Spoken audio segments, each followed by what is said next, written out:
Hello, hello, guys.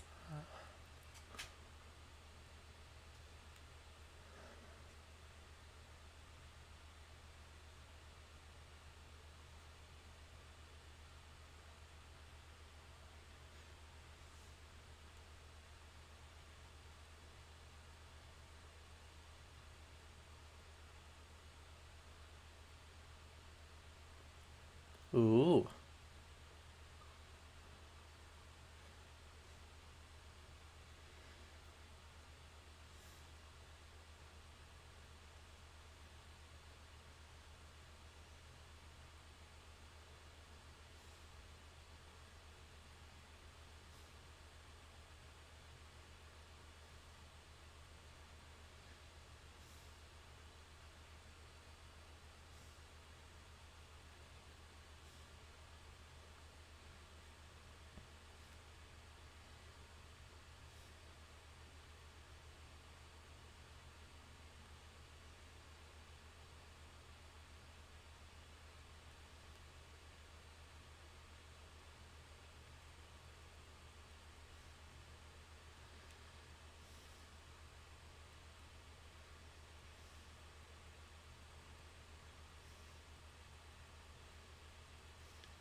Huzzah! The bot actually did the thing. Before we run out of time.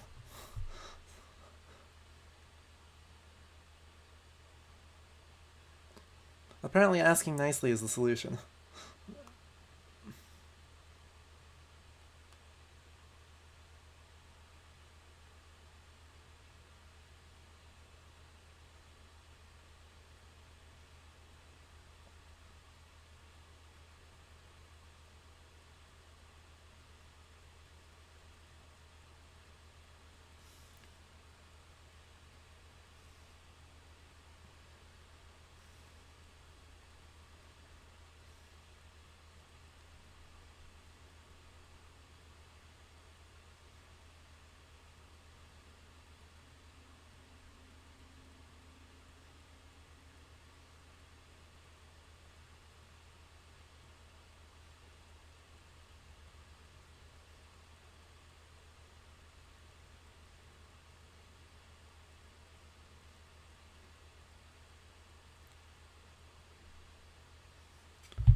Yup, this bot is a time.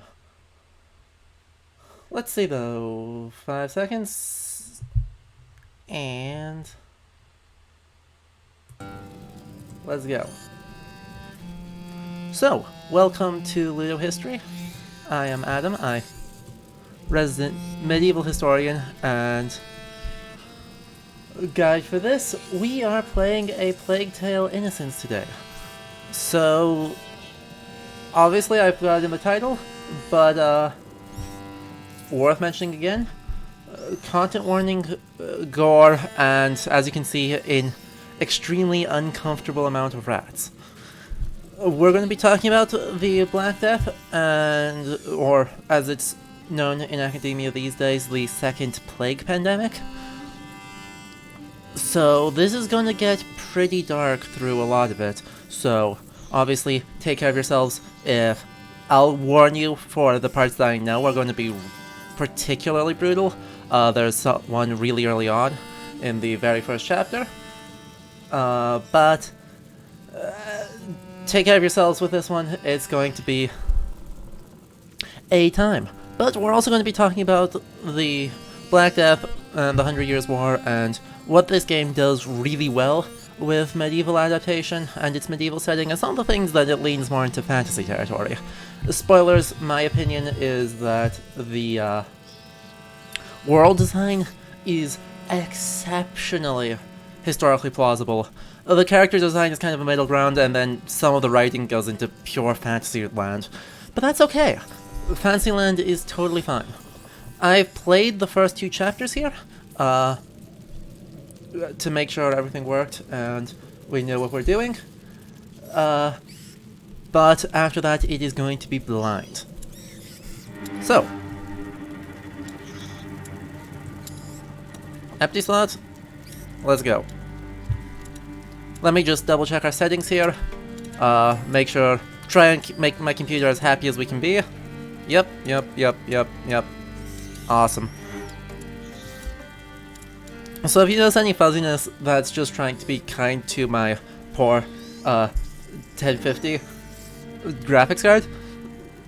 So hopefully we won't get too much lag. I've done everything I can to kind of minimize that, but we'll see.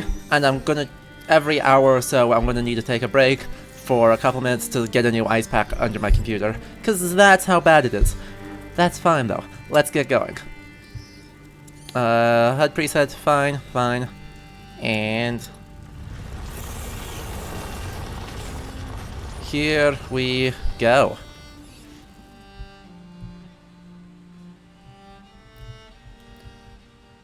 Also, this music is so good.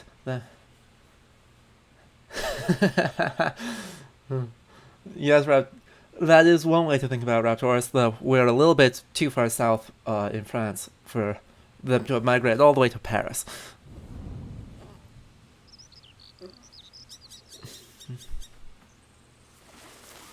King of France, early autumn, or November, okay.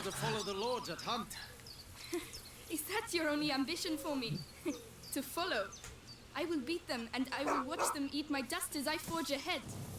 But for that, I shall need a good horse. You've been going on about this walk for ages. Why here? The tree. Which tree? So here, Tree, we already have I want our... to take the Knight's challenge once more. The Knight's challenge? But you're not 10 years old anymore, you know. We have our main Please, characters. Father, I've trained hard for this. All right, let's We, Amicia and her father, Robert. We can already kind of talk about some things here, particularly like her outfit. If Mara comes in, I'm sure she will know better than I will, but this is not an outfit a lady would have of this rank, not a high-ranking lord, noble, but definitely nobility, would have worn in this period. The actual pattern, yeah, shush.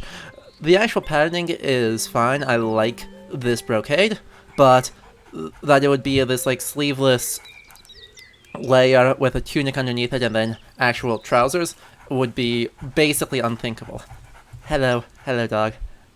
Hello, Leon. A good dog. A very good dog. And we have some kind of ruin here. Looks like a very Romanesque style.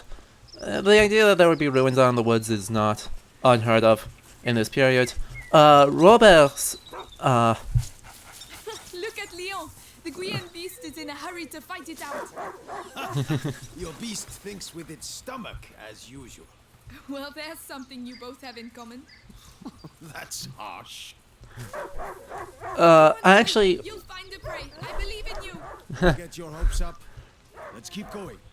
I actually really like Robert's outfit. We can, when we get a little bit closer to him, we'll be able to see the detail on it, but that kind of surcoat... ribbon is still here. This is where I courted her, you know. Yes, Father, I know. If only she could come with us. Also very nicely detailed. The kind of green silk brocade would be entirely plausible for this period. We all have obligations, Amicia. You know, in a family. Hey, I'm trying to tell her something. Cool, we can actually see it here while she... Authority, Knight de Rune. Go! The, Bring something back for you can see there's that Right. black on black brocade with a gold We all trim. have and then the I have to manage these lands. gemstone crucifix. Your mother has to take care of your brother, and you... And I hardly ever see you. I see Mother even less. Listen. We're here for you now. So, follow me, daughter. Hey, wait! I hope you have your sling. Of course. We. So yeah, like, while Amicia's outfit is kind of silly, Do you dare to enter the trials gate? Amicia de Rune fears nothing. This Wabos is totally plausible for this period. Prove your worth. Sir Knight, what are the terms of the test? The sacred apples of the Sacred. sacred apple tree Good have dog. been corrupted Hello. by a great evil. If you destroy 6 of these rotten apples by the time I count to 10, I will make you a knight. I accept your challenge. I can see some stones near the trunk over there. Go and get them and tell me when you're ready. Woo, some rocks. Those apples aren't rotten. We're just destroying perfectly good apples for no reason. How dare? How dare? Yeah. Let's go look at Robert's clothes more. Let's go. There you go. You can see it. It's a floral leaf pattern brocade with this golden trim, and then this necklace with the red and white stones forming a cross. I really like it. Like, there's Alicia, what are you doing? talking about things. Be patient. Jeez. And looks like down there we probably have the Pyrenees off in the distance, because we should be in southern France.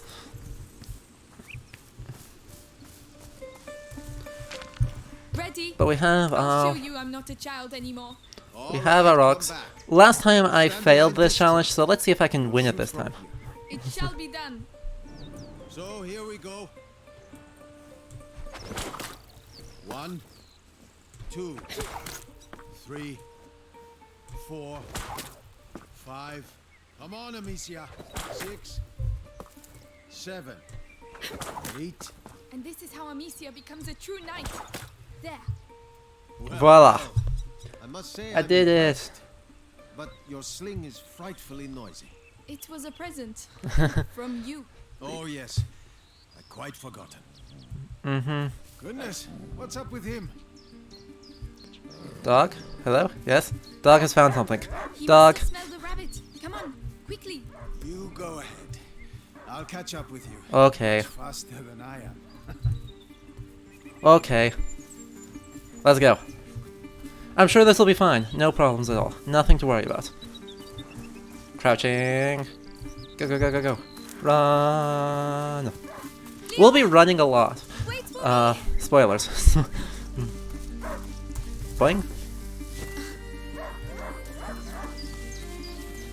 And this music is just so good. A hunting dog is not supposed to be Yeah. a hunter. I don't. The color palette's a little bit overstated, but I don't think it's bad. Like, this is November in southern France, so having this really bright leafy color would not be impossible by any means, but it definitely, the lighting does a lot of favors here. Leo, where did he go? Of just making everything pop a little bit more, which is such a nice design choice to make it look There good. you are. Ooh, what have you found? You are pointing. What are you pointing at? What did you smell? Oh gosh. Oh, A wild boar. What a good dog. yep. No. Did he find something? Shh. Come and see. A wild boar. Some game. This will do nicely for a little feast. I could use my sling. That might work. But you'll need to get closer. This grass will keep you hidden if you stay low. So,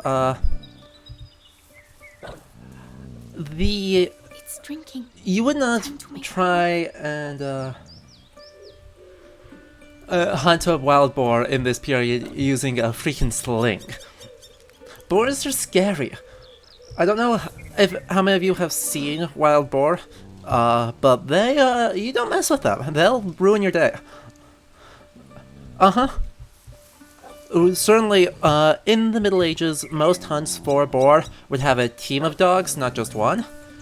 and you would use spears. You'd corner it into its thicket, the dogs would flush it out, and then you'd have spears that you would use to actually stop the boar. You certainly would not be doing this. Sadly, Amicia has no idea how to wind up a sling while, standing low. Aw. You have to hit the head. Okay. We need to hit it in the head. Fine. More rocks. Yep. Careful. Boars are incredibly strong and incredibly dangerous. So there are cases even of domesticated pigs going feral and murdering people. Stay low.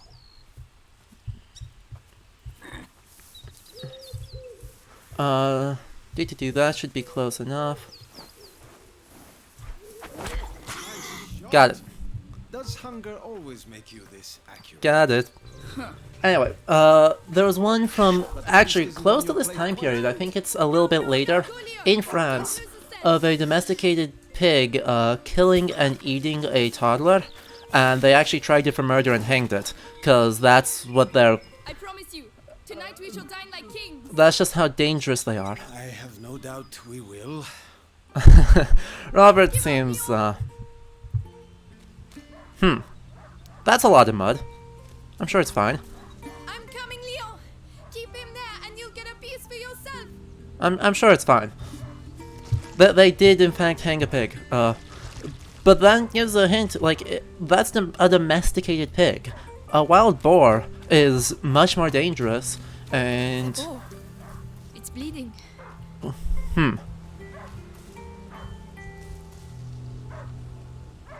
I'm sure it's I'm sure the ominous music is fine. The loop music stopped. I'm sure it's no big deal. It's... What's that droning noise? He stopped barking. He must have found it. Yes. Warning, the dark part is coming up. Poor dog. Oh, goop. These bridges were almost new. Goop. Someone's not going to be happy. Goop. Basically tar. This is, yeah. We're getting close to the first place of real What did that? gore warning. Come here. So if you guys are sensitive, and It's the liked the dog, you may want to avert your eyes for this one. Leon couldn't have done that. Leon! That's not good. The whole boar got eviscerated. Yeah, so this is the first part where it kind of really leans into the fantasy aspect, in that the plague is not an endemic disease, but is caused by literal swarms of rats.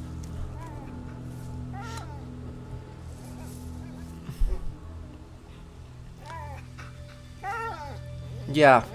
So, poor dog. Yep. So this is the part that's Gore. Who did this?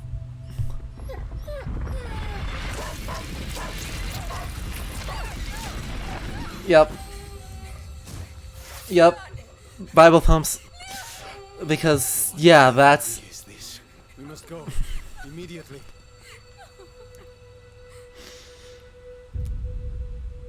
Welcome to A Plague Tale: Innocence. The game does not get happier from here.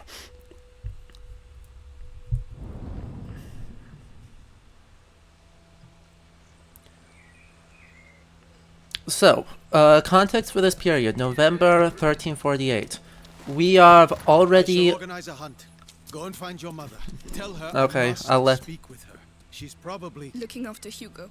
Yes, of course. The voice acting is so good, by the way. Amicia is... Amicia. He was a good dog.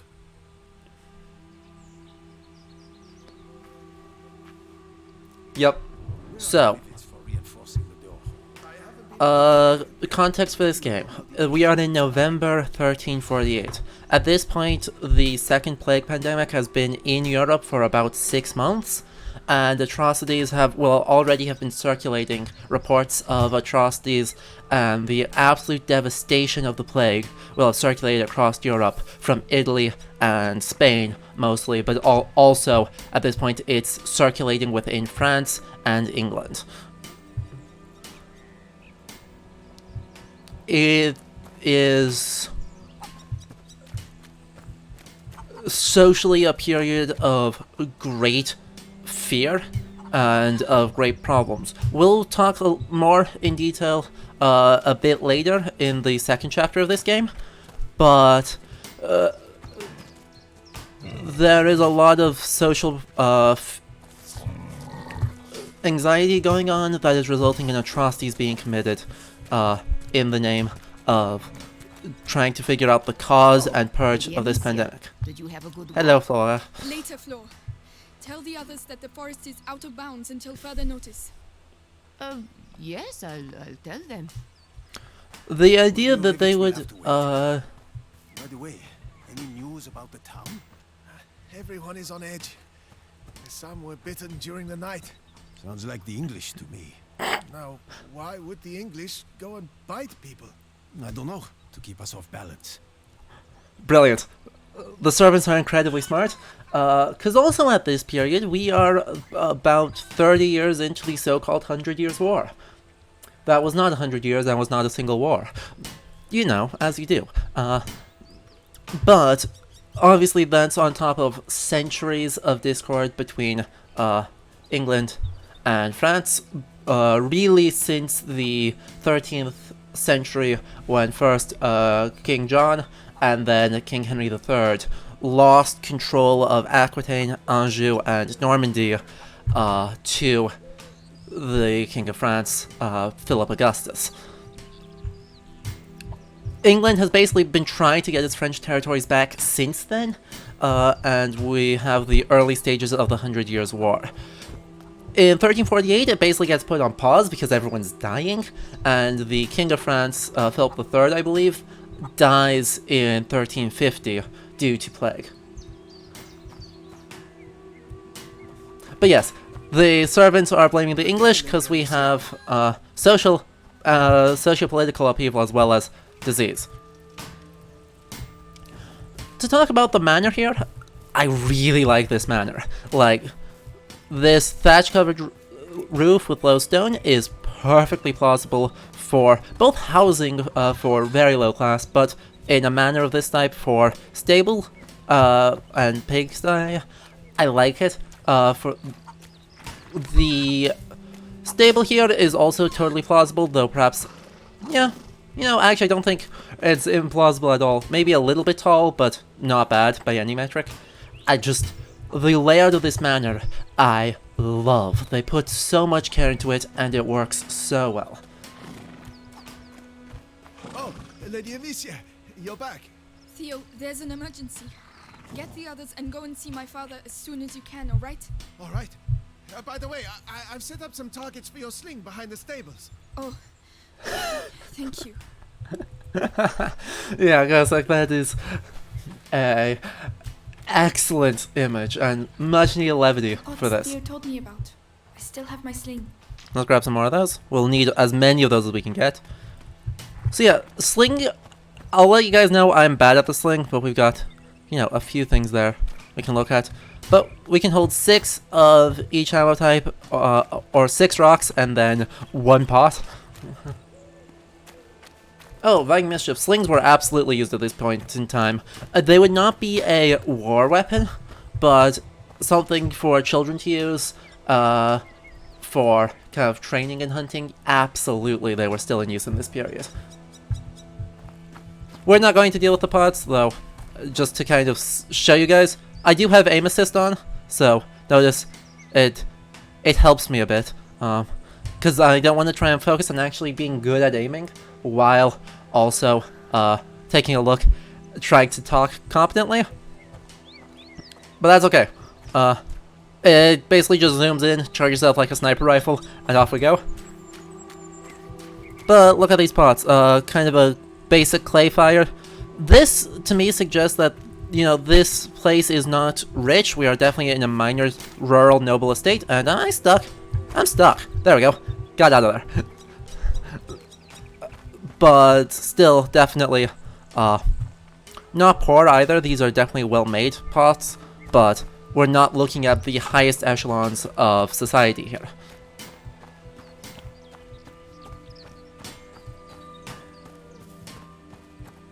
Hello. In terms of these outfits, the only thing I don't like is that they're not colorful enough, but the actual designs are totally plausible. Whee! Amicia and her mother, we'll see, definitely should be wearing head coverings. Keep us from evil. Oh, Saint Sebastian, yes. Keep plague from our door. Okay, this prayer, Saint Sebastian here is absolutely one of the correct choices for who to pray to in case of plague. He was one of the many patron saints of health. In England, you also have, what's his name? Oh gosh.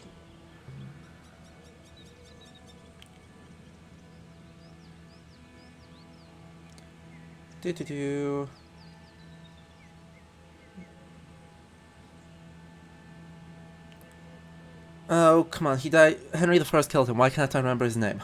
Literally like one of the most famous clergy in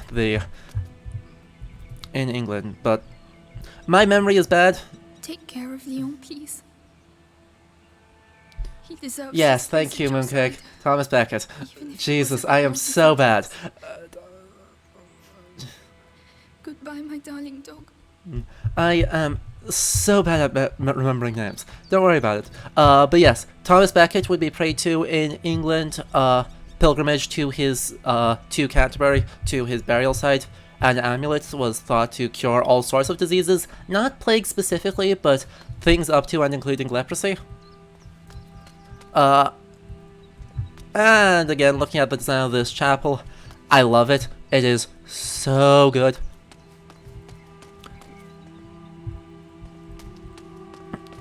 I'm not going to try to identify what angels are represented there, but just in terms of visual design and coloration, like, I almost want more color on these walls, but it's also, this game does not fall into the trap that so many other games do, that medieval chapels were dark stone. You can see, they're super bright. Really, the only one I want to be painted is this statue. Should be painted like these wall paint murals. The coloration should be extremely similar on these. I'm not gonna break the windows. I don't actually think it doesn't even let me. I can't actually pull out my sling in this room. Hilarious. And we come out Mother's again. not too busy. Oh, she's always busy. Sunshine won't last long. The Hello, rain Goose. has already ruined the harvest. Whee! I'm gonna chase the goose. Dying of hunger. You're lucky to be in this house. Mark my words. You're Hello, right Goose. about that. Hello, Goose. Hello, Goose. It would be absolute blasphemy and like socially unthinkable for a kid to go around just and fling a sling around inside a church. I'm trying. You have paid me money, so I am trying. I cannot. It does not let me do this. Honk. Honk. A goose running around in a manner like this would also be totally right. Chickens and geese were eaten at all levels of society in this time period, all across Europe. So them running around like that is actually 100% genuine, and I love. And these guys were talking about rain ruining the harvest, which is a thing that happened a lot, but we don't actually have records of that happening in 1348 as far as I know. There may have been localized crop failures, but I've been looking all morning to try and Gabrielle, find. Is mother upstairs? Yes, she spent the night there. The little one had another one of his No. attacks. She won't be in a good mood. Oh. But yeah. I spent all morning looking for records of a crop failure in France in 1348, and I didn't find any. That doesn't mean they don't exist. I didn't look into the primary evidence, but yeah, while the idea of it happening is possible, there doesn't seem to have been widespread famine in 1348 at the start of the second plague pandemic in Europe, though there certainly was famine by the end because the large portion of the population was dead. While the Black Death, like most pandemics, biased towards killing the old and the already infirm, still with 50 to minimum 30% mortality, but in some places 50 or 70 or total depopulation of of individual towns. Crop failures were rampant by 1351 as the first outbreak of plague in Europe abated. You do see Shield. Let's talk Shield.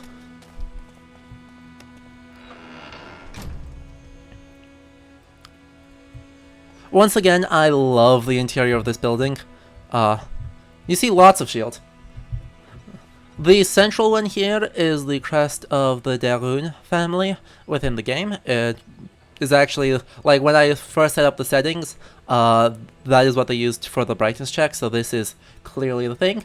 I am not an expert, so we're going to pause for a moment and look at all of these shields while our resident AC Esquire actually takes a look at them, because he actually has written a dissertation on coats of arms and heraldry. So keep an eye on chat if you're catching the VOD to see what we are looking at.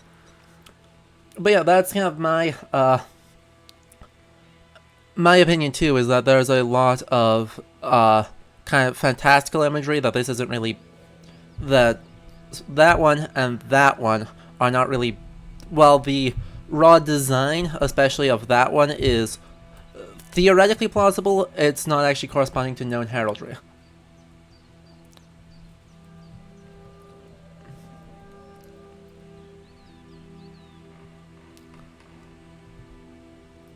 Yeah, by and large, like, I don't think these are actual historical coats of arms, but from the this group of 4, I expect would be low ranking just on the simplicity of the design, or, you know, the completely destroyed design there. Yeah. Oh yeah, those are the same ones there. So these must be related to the family, but either offshoots of the family, or very minor knights under the service of the local lord here of the Daruns.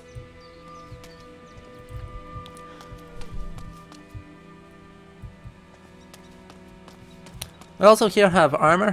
This actually, 1348, this is plausible. Breastplates were in use in this period, though I would personally probably date this armor to a slightly later, to like the end of the 14th century rather than the middle of it, but, you know, very small layers of anachronism here. But yeah, the hanging of heraldry on the walls here, if this is the main entrance, this immediately identifies the family as the Daruns and makes it clear who is the main family in charge here. But additionally, you know, it's also just aesthetically pretty, as is the wall hangings, as the rest of this. You can see the whole manor is kind of in some state of disrepair. So definitely the force going on here is pretty low. Oof, and we are getting some lag. Hopefully that recovers. Did you hear what happened at the village? People being bitten. Kids too, can you imagine? Each time it happens at night? Famine, war on our doorstep, and now vampires? Oh, we must have sinned something rotten to be punished so. Oh, Lady Amicia, hello. I didn't see you there. Yes, hello, milady. Hello. Well, yep, we are lagging. Let's give it a small moment to recover while I turn around the ice pack. Because my computer is already running extremely hot, so we're just going to burn through a lot of ice packs today to kind of make this work. Yeah, we are getting spinning loading circles. Yep, I am not moving. If you guys can still hear me, I am not moving so that we can let it recover, and we'll talk about hopefully what you guys are seeing right now of Lady Amicia in the kitchen here.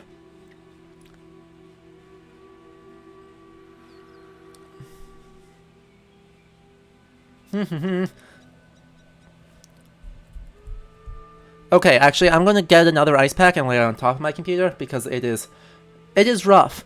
I could tell the lag was coming, so give me just a moment. I will be back with more ice packs to cool down my computer.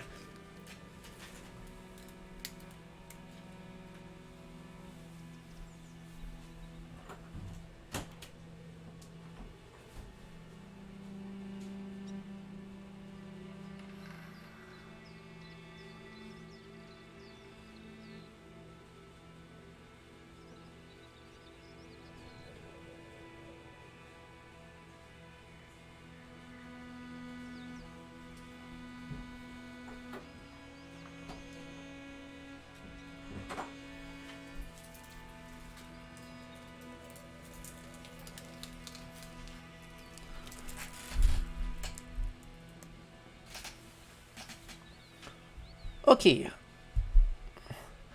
We have lag. No one should be surprised by these events. You guys are probably extremely far behind, so I do recommend refreshing to just catch up to where we are. Yep, we are still lagging. My bitrate is trash right now.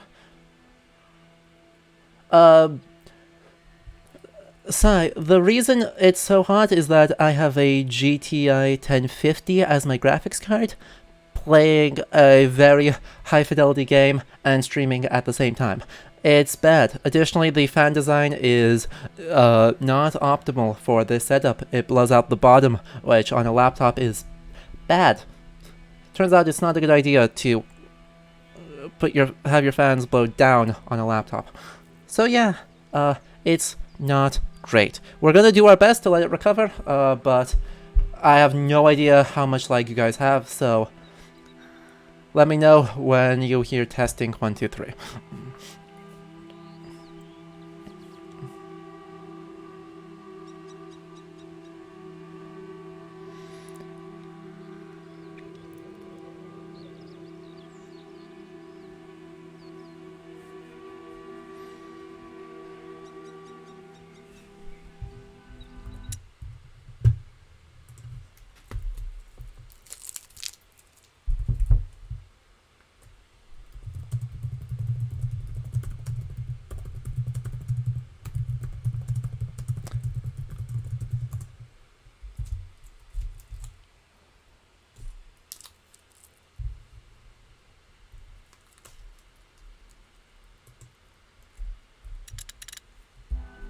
Okay, so we seem to be back. So to keep talking about this place, we are in the dining room here.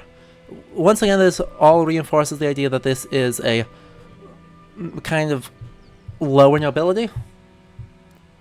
But yeah, we have whole lot of books here, which is awesome. In the 14th century, literacy was rapidly increasing. You could expect, I don't know, estimates of somewhere probably between 20 and 30% literacy, and book prices were declining rapidly. In the 13th century, you start seeing, especially in Paris and Lyon, you see the emergence of a professional middle class that is heavily involved with the production of manuscripts. So having all of these would be actually plausible in this period.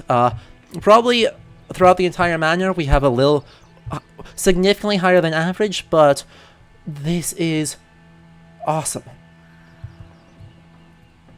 Oh, what is going on? I just stopped being able to move. There we go, we're back. Yep, okay, it is cooled off significantly. I'm gonna move this ice pack, so if there's weird noises, don't mind them. Don't mind the weird noises behind the curtain. Okay. Yeah. In terms of raw bindings, these are definitely later period, though. A few of them look like they're medieval, but like this repeated one here of the 10 with the 2 stripes of red, that looks to me like an early modern, probably 17th century binding. But yeah, you know, that is very small nitpicking. Having scrolls like this would also be totally right, especially on a manor. When most of the medieval manuscripts we have actually are manor rolls of exactly this type.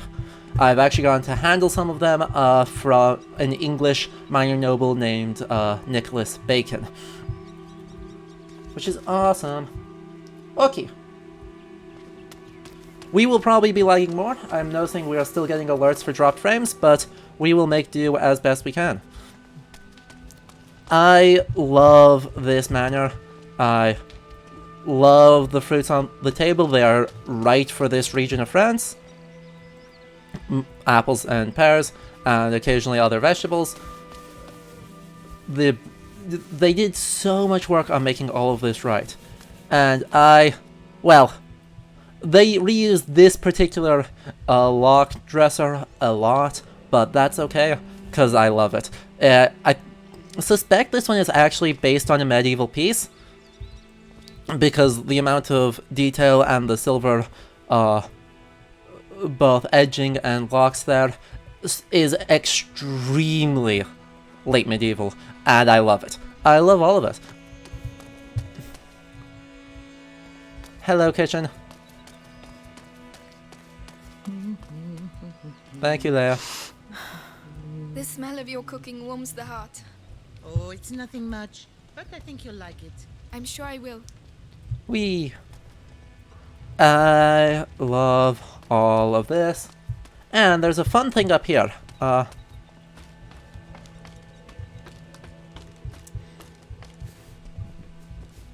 We have more crates of vegetables and apples.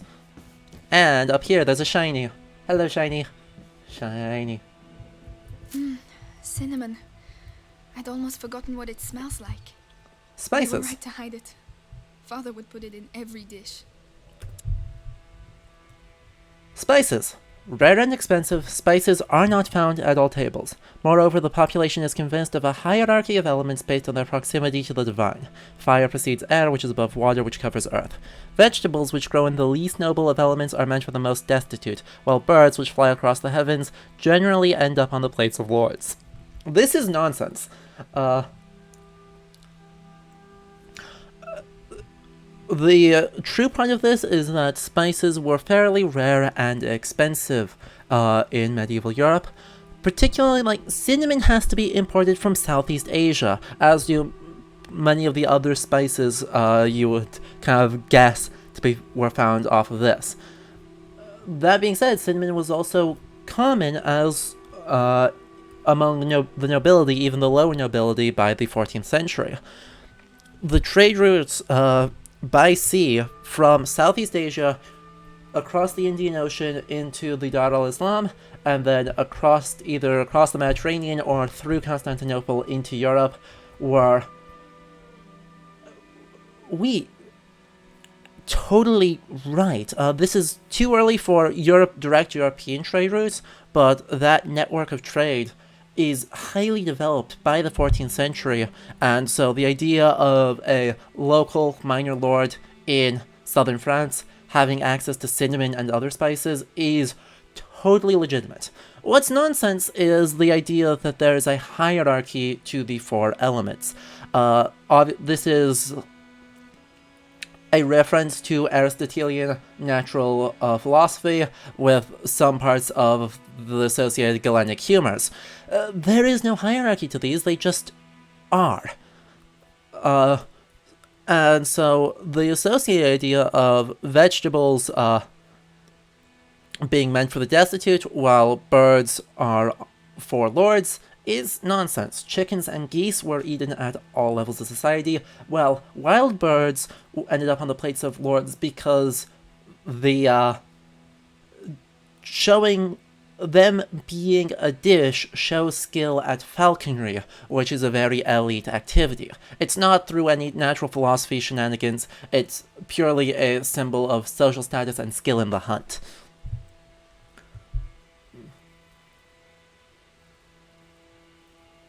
Yeah, absolutely. The idea that a European lady would have several pounds of saffron is totally legitimate, and think about how rare saffron is. Pure saffron is one of the rarest spices on Earth. It's produced in a very small area, and so importing several pounds of it is significantly more valuable than its weight in gold. But my favorite one I know is an early 15th century wedding in Bavaria, in which 104 pounds of cloves were imported for the wedding feast. Cloves grow on like 2 islands in Indonesia in this time period. So that's one hell of a trade route, and the prices weren't even that expensive. I mean, it was a lot. It was like 20-something pounds for it, but, you know, that speaks a lot to the access available of spices.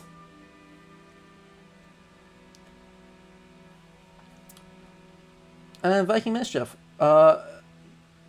Something like pheasant may have been eaten, but that probably lands in the realm of poaching.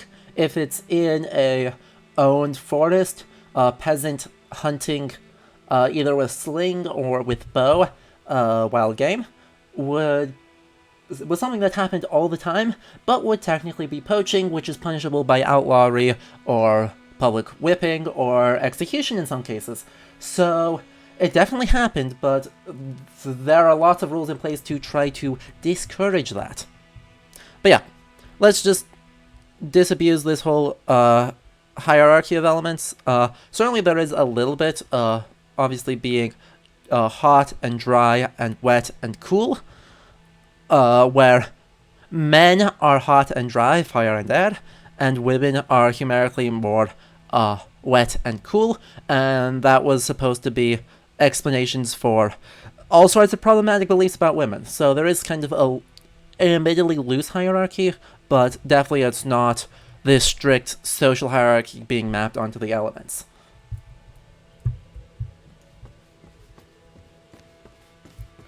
Anyway, let's go back down the ladder here. So this is why, that's a good example of why I said, like, the writing sometimes veers into pure fantasy land, because that was a totally non-medieval idea.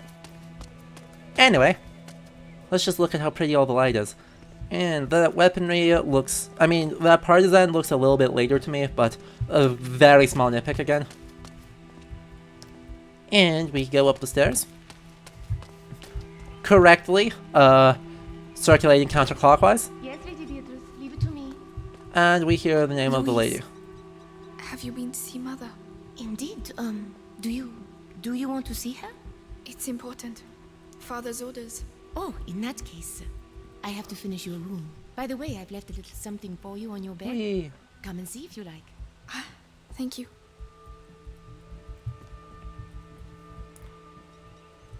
Yeah, and peasants in this period absolutely had access to weaponry of some kind. If by weaponry you mean spears, because that's easy to make, low power bows, and axes would be kind of the main ones. Oh, Oh, Leon. oh, poor What am I dog. going to do here without you?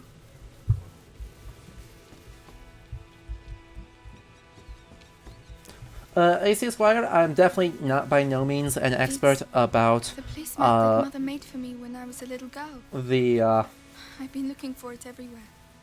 Thank you, Louise.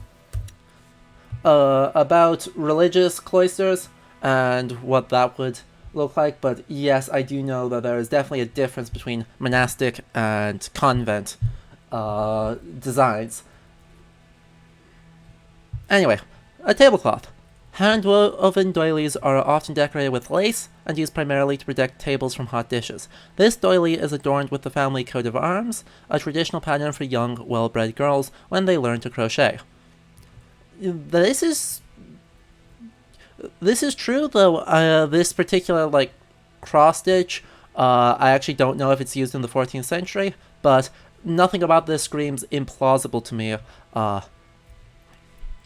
The idea that you would learn the family coats of arms when you're learning embroidery is totally legitimate.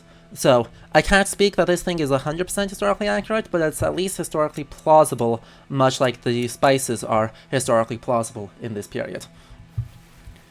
As is this bed. The bed looks to me like it's a little bit long, but by like a few inches. Really tiny detail here.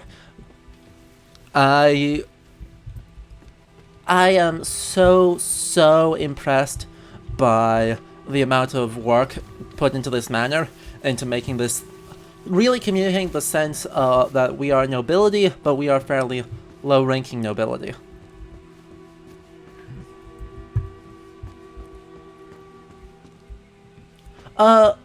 Being left-handed was not desirable for knights because there were loose associations with left-handedness with being unnatural. There's a reason why the English word sinister comes from the Latin word sinister, meaning left. Oh yeah, that... Yeah, let's take a look at that again, because that's not actually a coat of arms. That is just a nice embroidery pattern with birds. You're right, that's not a coat of arms at all. So, this... That's definitely not the Derun coat of arms, because we've seen that already. Yeah. But yeah, like, being ambidextrous could definitely be helpful, but there's a loose association, especially, like, in theological writings, of left-handedness being unnatural and in some way wicked. So, like, definitely, while it is true that being able to fight with your left hand would be advantageous while fighting up a set of castle stairs, that doesn't mean they looked for left-handed people, because that was not... That would be disadvantageous for most other contexts in which you would be fighting. So, yeah. Raptorus. That is right. The topic of food and everything reminds me of something I've seen in movies, especially like Robin Hood. How common was the idea that a lord or someone would own a forest or the right to hunt the deer and animals in it? Completely. That is 100% right.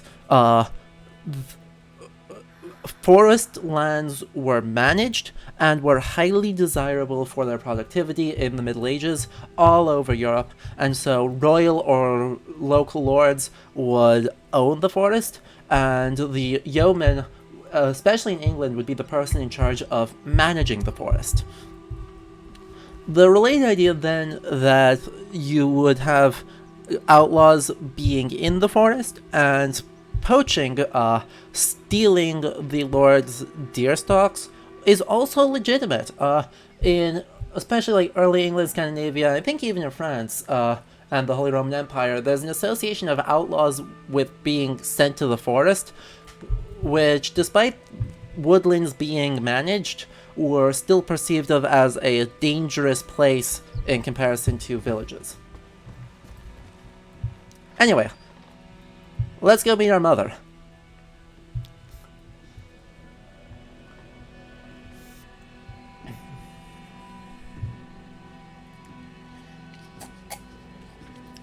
The Lady Beatrice. Her name gives away the fact that she is secretly noble and good. You're not supposed to be here. But she is kinda mean. But something attacked Leon in the forest. My dear, I really wish I had the time to listen to your adventures, but... Oh, what are these horses? But it's true. Leon was lying there on the ground, and then he was... Shh. You are to stay here with your brother. Something's happening outside. What? Why? What's Close happening? the door behind me and do not open the shutters. So- Whatever happens. But Hugo. He is not contagious. I realize you hardly know him, but he will be all right. Trust me, Amicia. Yes, Mother.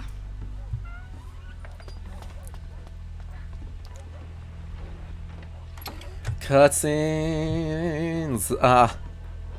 Anyway, sadly we cannot stop and look at Amicia's outfit like we could with Robert's, but it's her outfit of the ones of the Delgoon family is the one that is the most obviously Ren Fair medieval as opposed to genuinely medieval.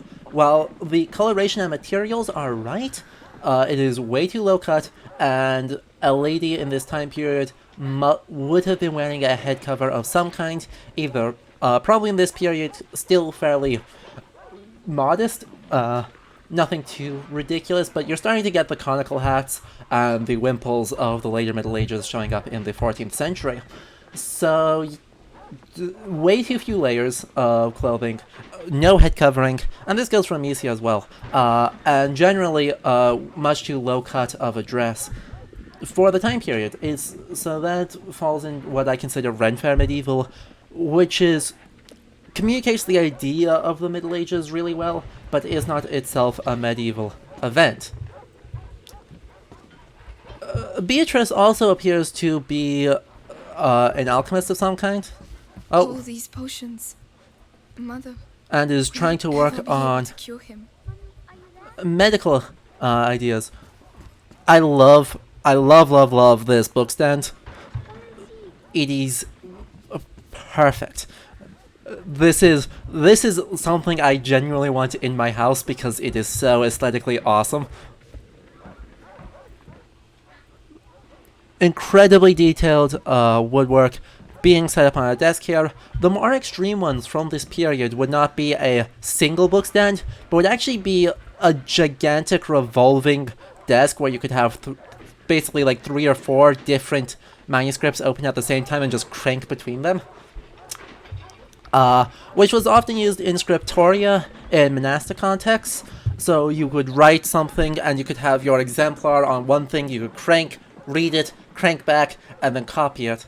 Or you could have multiple texts open to compile manuscripts, or to write multiple manuscripts at the same time.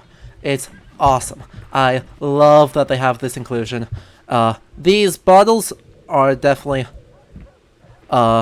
looking in the alchemical spookiness. I really can't speak as to how truly medieval they are, but they're communicating the idea that she is an alchemist and is therefore doing something weird, where you can see with like the amethyst in the box there, and is that dragon scale? That might be, nope, it's just some kind of powder.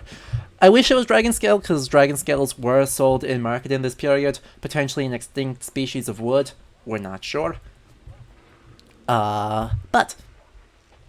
Or I should say, a long extinct species of wood, because they would be like fossilized pieces of scale bark, is one proposal for what dragon scales were in markets in this period. So yeah, like, it's communicating the sense of it so well, and we're just ignoring all the weird spooky noises. That is definitely fine, not an issue, don't worry about it. And, door's locked. We obviously locked, we can see the bolt is pulled too. You know. Don't worry about it. How long has he been here? 4 years? 5? Yeah. More alchemical stuff, shenanigans. It's great. I adore the amount of effort they have put in. Obviously, like, we're seeing a lot of asset reuse where this thing is there. And thank you, Wicked Willowart, for the follow. I appreciate it a lot. This is a good time, before things really take off, to mention if you are enjoying this, since I know, seeing we have a few more people around than we normally do, if you are enjoying this, please do consider throwing a follow, and if you have the money and can spare it, subscriptions help a lot, both with helping me do this more and get more games for you guys to see and break down. if you have Amazon Prime and have linked it to your Twitch account, you get 1 free subscription a month that does not self-renew, but is still 1 free subscription a month that supports me just as much as any other subscription and costs you nothing more than the cost of Amazon Prime. So if you're interested in doing that, I would appreciate it a whole lot. But yeah. Let's keep going. Where is he? Hugo? And we have the actual fairy tale blanket with the tiny wooden sword and shield, and it's adorable. It's not like, this is clearly like fairy book, modern medievalist, but you know, no problems here. Vela, this is the period where alchemical studies are starting to pick up, but really we see more of that in the early modern period. By the back half of the 15th century and the 16th century, more so than this period. Just like witchcraft, which we'll see in the next chapter. Anyway, hello. Let's meet Hugo. Once again, like, I love Hugo's outfit. It's Your sister? Amicia? perfect. Hello. We haven't seen each other much. Mummy will be back soon. Come on. Problem. A little bit of a gore warning, and also nonsense medievalism. Did he talk? Nonsense medievalism. No, Look at how evil this guy is. he killed 2 of our men. Good job, Dad. Where is he? The won't ask again. This helm is straight like Sith Lord, Is your Old Republic stuff. in good hands? But this guy's brutal. Touch the house.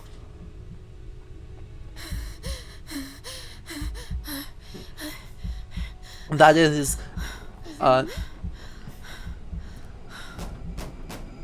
yeah.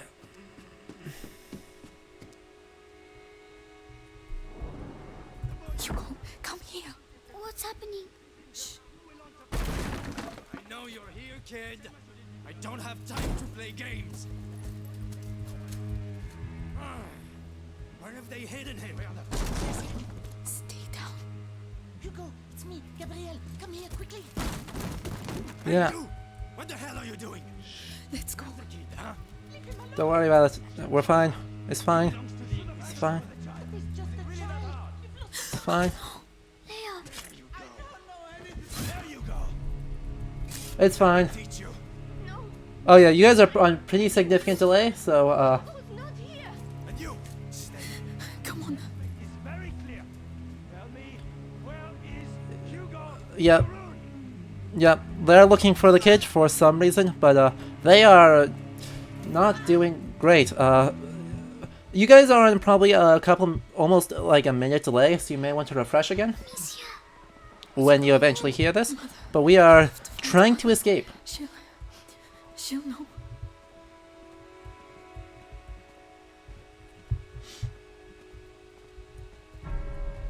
Oh my god, Louise. Think it's funny making me run like that? Amicia. Please. We need to move. Don't look. No.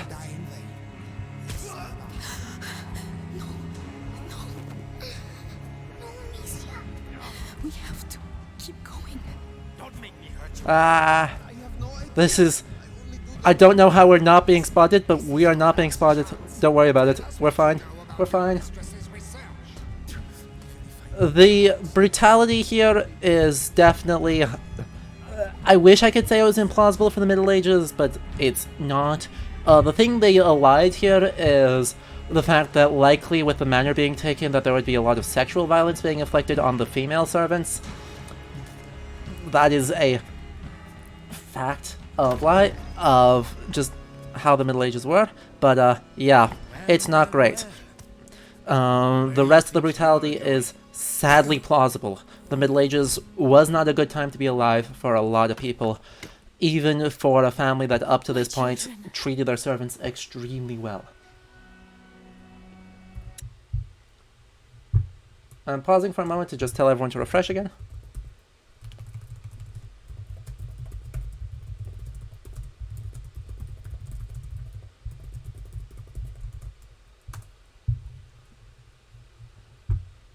And yeah, let's keep going.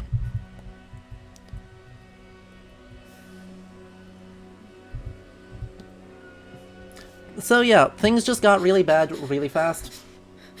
What is happening?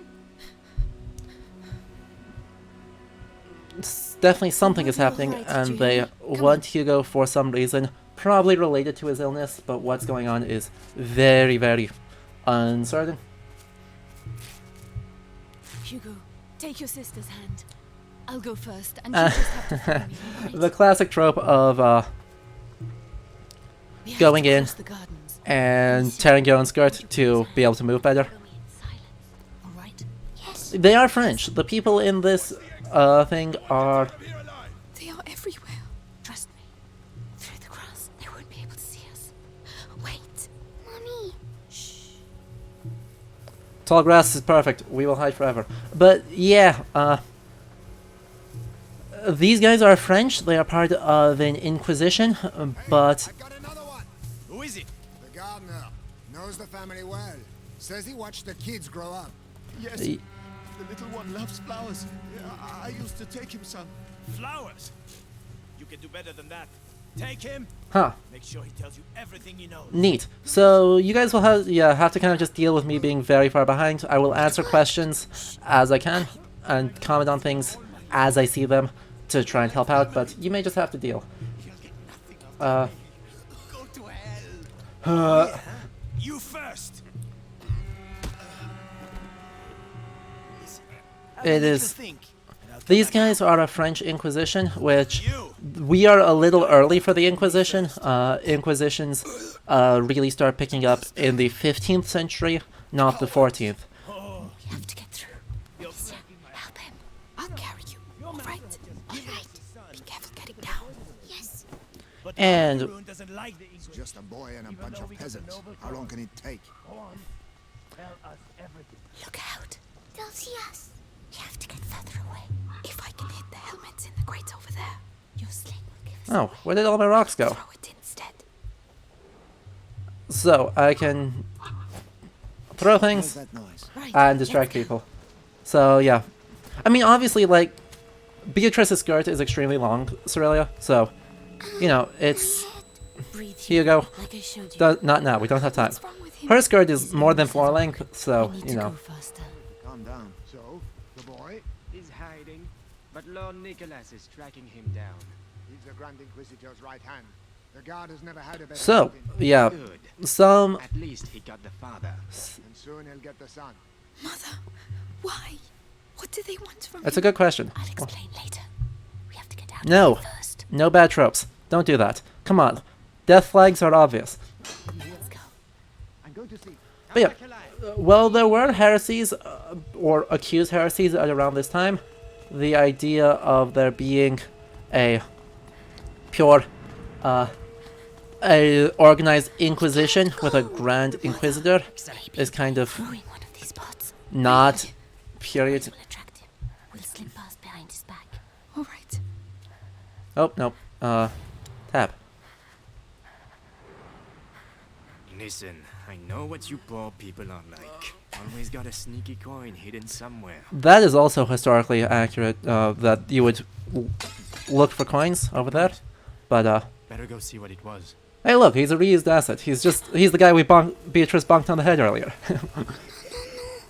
But yeah, like, there were My hand tight. individual inquisitions organized against heretics or accused heretics. But the idea of like an organized inquisition that has been around for a long time, in this form, really starts showing up in the 15th century more than as in the time of the Black Death. Concentrate on the door. You're a brave boy. You prove it to me every day. Amicia is Beatrice is a good mother for Hugo. Not so much for Amicia, but good for Hugo. Be strong. Go. Go, go, go. I believe in you. Good kid. Anyway, Well done. There are people. Hold my hand. Come on. Poor servant. Run, run, run, and he got Breathing for mercy won't make you run faster, my lad. very French, but that's fine. Ooh, we have 23 viewers. Thank you guys. This is awesome. I hope you guys are enjoying this so far. If you're just tuning in, obviously content warning for lots of death, lots of horrible things, and fairly realistically depicted gore, but, you know. Oh, well, this whole row of trees is fucked, but that's okay, I guess. We are now in the outbuildings. Amicia, you have to help him. Sorry. Sorry. Oh, well, we've got a problem. Well, he has, we're dealing with that. You know how this goes. We can, I guess, Listen to me. Think of the look blood at, that you well, breathe in and blow out. what's going on in this period. In here is actually a decent depiction of what happens in warfare if you take a manor. There is a lot of brutality inflicted. I don't know, some of you may have missed that, but there's a lot of brutality. There's a lot of sexual violence that's being not mentioned Come here. Yes.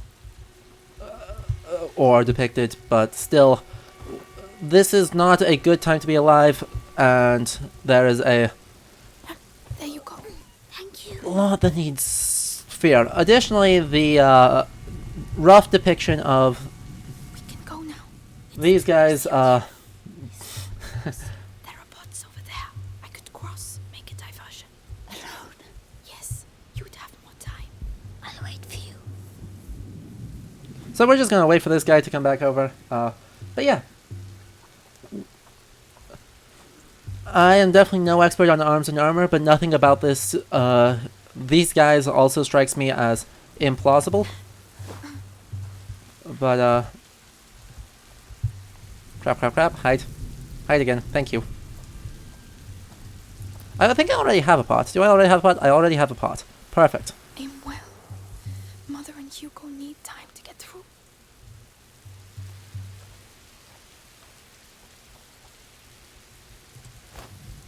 What's all the I need to call them. Psst, come here. We're coming. Come on. Come Hurry guys. We have very tall, looks like Angelica mostly. I think that's what this tall grass is. Nothing. Looking mostly at Angelica. Brother Jeremiah, I don't actually know. I think they're still around in the 14th century, but be able to get out of here. as usual, the camp. I used to practice firing at it. He will come this way. Yes, but we can wait until he goes away again. All right. Samtenda or Ark. This is a Plague Tale Innocence. Developed by, what was it, Adobo Games? Released a couple years ago. It is super relevant, obviously being set in November 1348, in the early stages of the Black Death. So, we get to talk about pandemics, especially in the next chapter. Out of here. Come on, turn around. There we go, let's go. Go. Who needs peripheral visions? We are safe. We're good, let's go. You're alive. This way. Thank you, servant. Follow me. I like that this guy at least has some color with the dark red, but I would like these colors to be a little bit brighter. That he'd be wearing a brighter red and a brighter blue hood. It's not bad, but there's a lot more. Why Beatrice is not coming with us, I do not know. But, hello Nicholas, he is on his way in. Sir Darkraven. They are here. Amicia, you have to take your brother to Laurentius. The doctor? Yes, he helped me treat Hugo. He will look after you. And what about you? You do have not to come. need me, Amicia. You are. But I do need you. I need you. This guy is super obviously evil, and like this is obviously the fancy medieval. His visor makes no sense. It's very aesthetically awesome, but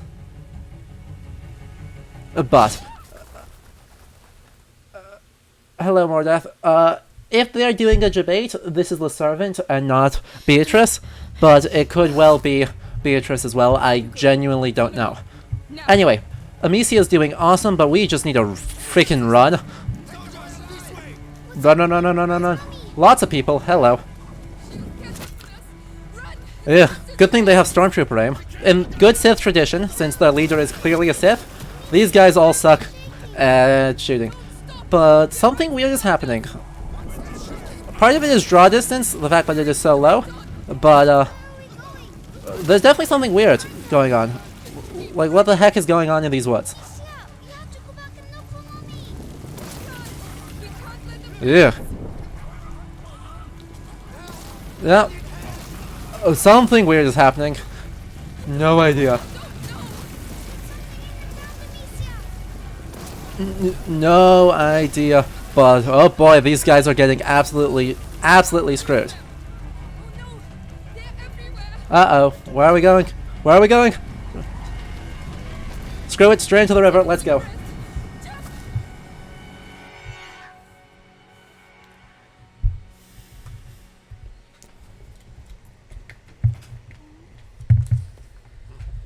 Part 2. The Strangers.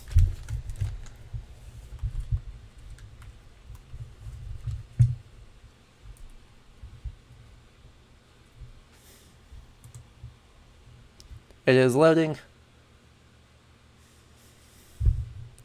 There we go.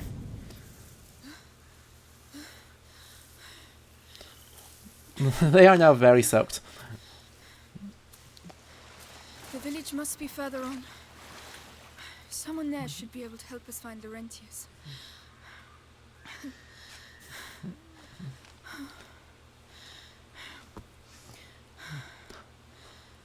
Mooncake, I'm reasonably confident that what we just saw was the plague. Hugo?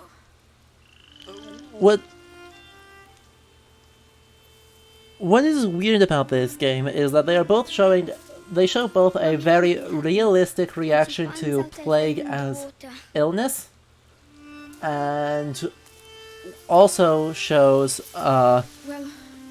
plague as literal swarm of rats. When we see her, all right? Come on. So, first we have to get dry. now that we have some quiet moments, why don't we talk about what the plague is? The plague, or what we commonly call the Black Death, though, is widely known as the second plague pandemic in academic circles. In the present day. Misha, why did they want to capture us? I don't know. I don't want to think about it right now. Stop talking, guys. You're distracting me. To take us to see Mommy and Daddy. Yes, of course. Anyway, the second plague pandemic arrives in Europe in 1348 after traveling from the Black Sea in contaminated grain shipments. A later Italian chronicler claims it is based on the Mongol siege of one of the Black Sea ports, and them throwing plague victims over the walls. This is not true. It undoubtedly comes in waves in grain shipments from various ports along the Black Sea. Hannah Barker has an article coming out next year on precisely this topic. When it arrives in Europe in Italy first, in 1348, it moves incredibly quickly, and over the next 3 years causes devastation across Europe. In Scandinavia, it takes a little bit longer. The last European place to be affected is Iceland in 1402. It becomes endemic to Europe in this period, and as public health measures improve, it has outbreaks decade after decade until the last commonly cited one is 1720 in Marseille. Though recent research suggests potentially looking at 19th and even 20th century outbreaks in the Balkans and modern Turkey. That being said, really big. Aw, here you go. Have you not seen horses before? Are they sick? Big They're horses. just clearing their noses. Come on, we have to go. Yeah. Good call, Viking Mischief. It was in fact the English biting people. I am wrong. But The plague is caused by a bacterium, Yersinia pestis, which goes back to the Neolithic. We have actual archaeological attestations of plague circulating, including a fairly large Neolithic outbreak. So it is endemic in the Middle Ages, the 13th century, to marmots in Central Asia. And so, additionally, recent research suggests that the first outbreak we can actually attest is in the 1270s instead of the 1330s, 1340s, in the Mongol siege of northern China. For more on this, the place I recommend looking is the Medieval Academy of America. If you look up the Medieval Academy of America webinars, the first one there should be on the second plague pandemic. It's a 2.5-hour thing led by Monica Green, who is the premier scholar of the Black Death right now, and sketches the idea of spread from the 13th to the 20th centuries from China through all of Europe, Iceland, and as far as sub-Saharan Africa. Archaeological excavations in Ghana and Ethiopia suggest that the second plague pandemic reached there. So we are looking at a really huge hemispheric event. And yeah, the first one, it's called the second plague pandemic because the first one is the plague of Justinian in the 6th century, and the third plague pandemic is actually ongoing, but starts in China in the 19th century and enters America in the 20th century. But, there were cases of plague in Mongolia and Colorado this year. So, it's easily treated, but genetically it is still as lethal as it used to be. Yersinia pestis manifests in 3 different forms. Hugo, not now. But Don't touch them. They're all rotten. I'm hungry. How can you think of food right now? These are not looking good. Anyway, it comes in 3 different varieties: bubonic plague, pneumonic plague, and septicemic plague. Of the 3, the most famous and visible is the bubonic plague, with those big neck tumors or buboes. But it is the least lethal, having only a 50 to 60% chance of killing you, versus pneumonic, which is a 70 to 80% chance, and septicemic plague, which is a greater than 90% lethality rate for cases that are not detected immediately.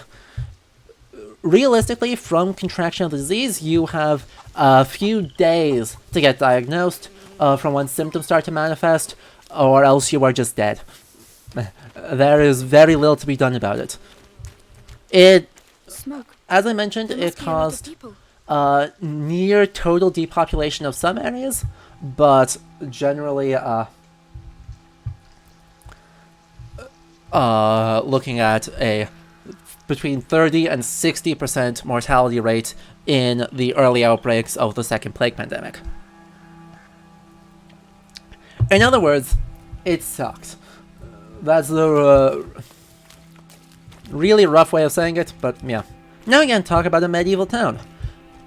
I love this medieval town. It's a little bit wealthy looking for a rural village in France, but I have been 2 medieval villages in southern France, Saint-Paul-de-Vence near Nice, and it looks a whole lot like this. The mix of muddy cobblestone roads, the multiple story buildings with stone underlays and a wattle and daub top layer with this particular red roof, it's perfect. They did their research. And they really did their research for a high to late medieval town, walled city, or walled small town in France. It's wonderful. Excuse me, please wait. Madam? What's the matter with them? They're They look scared. Huh. Why is no one talking to us? Hello? Talk to us. Ring ring. Excuse me, I'm the daughter of Lord Robert de Rune. We were attacked, we need help. Please, it's very cold. Oh, poor Hugo. We'll warm you up soon. Ish. Like 20 more minutes. Anybody there?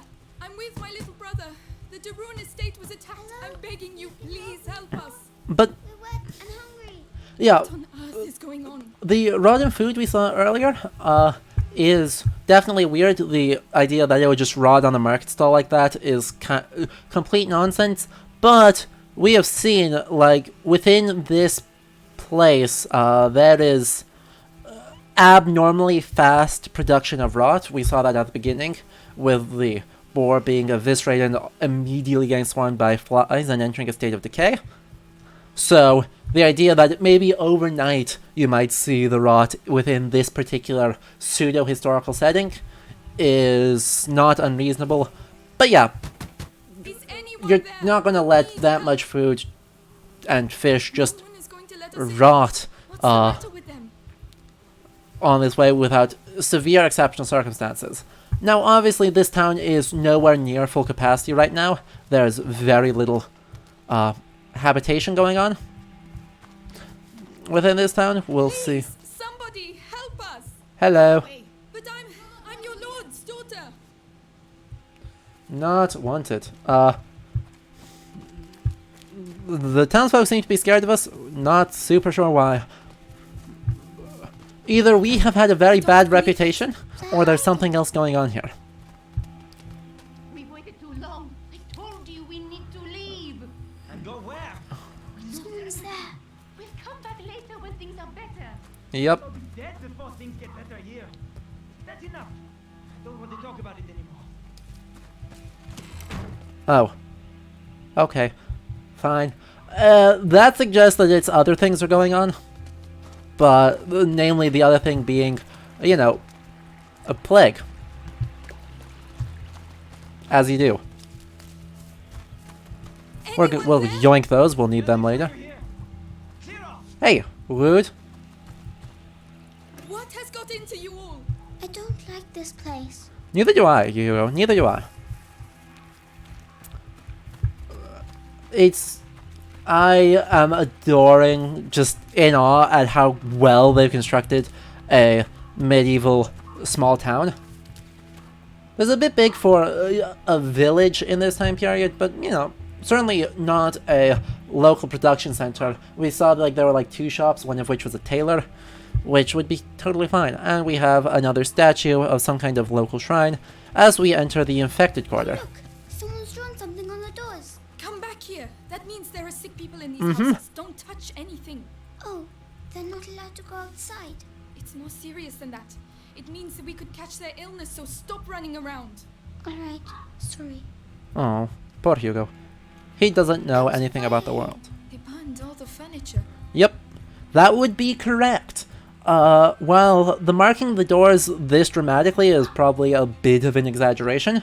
The idea that functionally you seal off a house that's been infected with plague and more or less abandon the people inside, and after they decease, you burn everything inside the house, was a tried and true tactic for dealing with plague in this period. So, it's bad. Oh yeah, I wanted to talk about the vampires earlier. I loved that little reference because folk belief in some kind of undead that was more of a nuisance, biting people rather than being this ultra-lethal threat, is attested across Europe in the Middle Ages. And that was wonderful. I really liked that was a folk belief they referenced. Though, obviously, like, they seem to know it, that there's plague and some rats are coming through and biting it, so why they say vampires, I'm not sure. But, yeah, like, that is...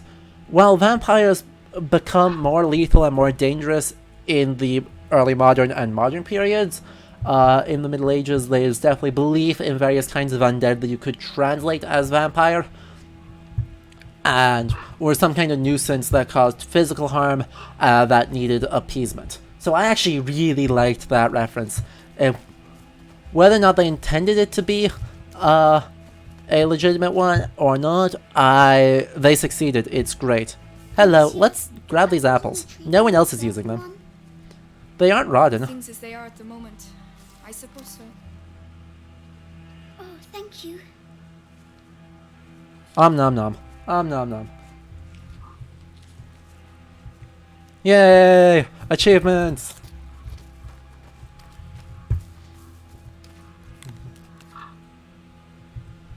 Project 70. Unfortunately, no they would not. You might have very basic PPE in that you would wear gloves and then burn the gloves, but by and large, personal protective equipment is not a thing. But at the same time, corpses, within a couple of days of death, corpses would stop being able to transmit the plague. If you, within the first day or two, you still could, just off of the exuding vapors from death and fleas still living on the deceased. But once they leave, and there's nothing living left in the house, it actually becomes a fairly safe, relatively safe to handle plague corpses. So The village is contaminated. yeah, human-to-human transmission post-mortem was actually somewhat difficult for the Black Death. So with some care, you may actually be okay. So, yeah. Oh, we're hearing voices. Where's the smoke? Hello? Well, there's smoke down there, but there's more smoke up this way. I can smell something cooking. Is it fair? It doesn't sound like a fair. It does not sound like a fair. Yeah, it's not a fair. Brace yourselves, this one's gonna be brutal, and once the panic that's ensuing from this goes away, we are going to talk about witchcraft.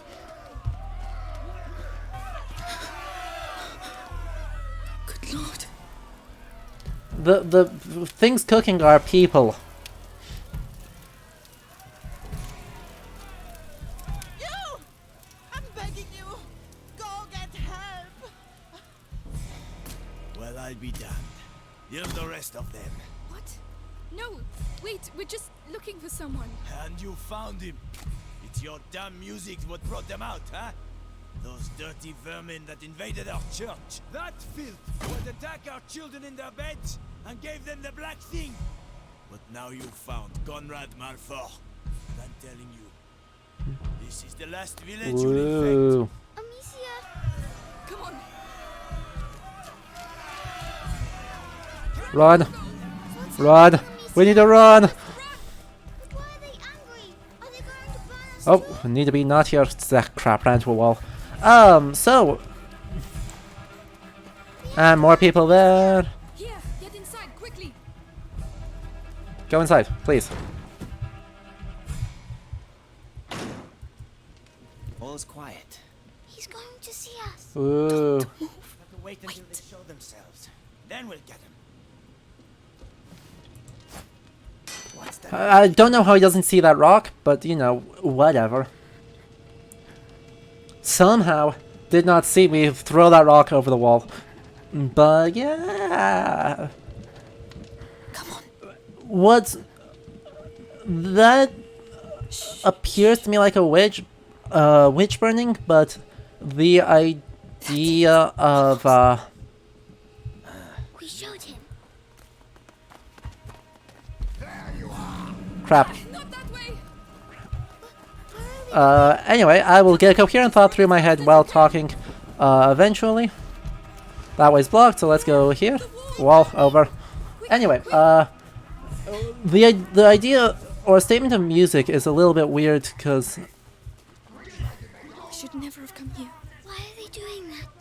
They think we brought evil with I'm us. not We have to find a way out of sure what that refers to. It could potentially refer to something other than witchcraft.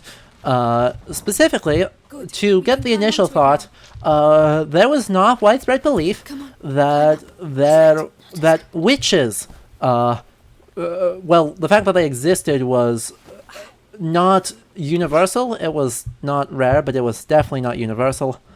The chain doesn't look very strong. But they did not blame witches for the Black Death. They blamed Jewish people. But it will make some noise. Do you have a better idea?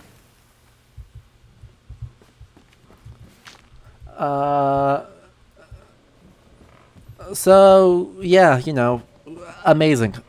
Don't blame the witches, blame Jewish people. And other social outcasts, minorities, itinerant clerics. Help me push. Right. Widowed women, etc.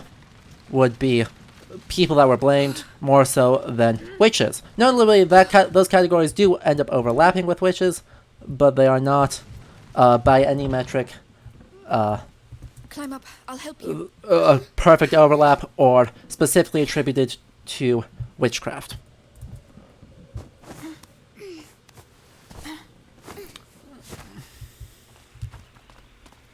Well, we got out. So we can leave now, right? If they don't find us again. But you have your sling. You can protect us. It's not that easy, Hugo. Oh. Anyway, you know, they're definitely not going to find us again. Outsiders! Oh no! Crap. Quick, the ladder. Go and climb. You first. Crap, crap, crap, crap, crap. Amicia, We're running out of time. They're coming. it's going to break. Move. No! I told you. Hello, I'm over here. Come on. Oh, where are you going? Don't leave me. Amicia, It's fine. this side. There you are. Hello. I found this. Hello, Hugo. Climb up. Yep. Well done. Get it to fall. Watch out. Boom.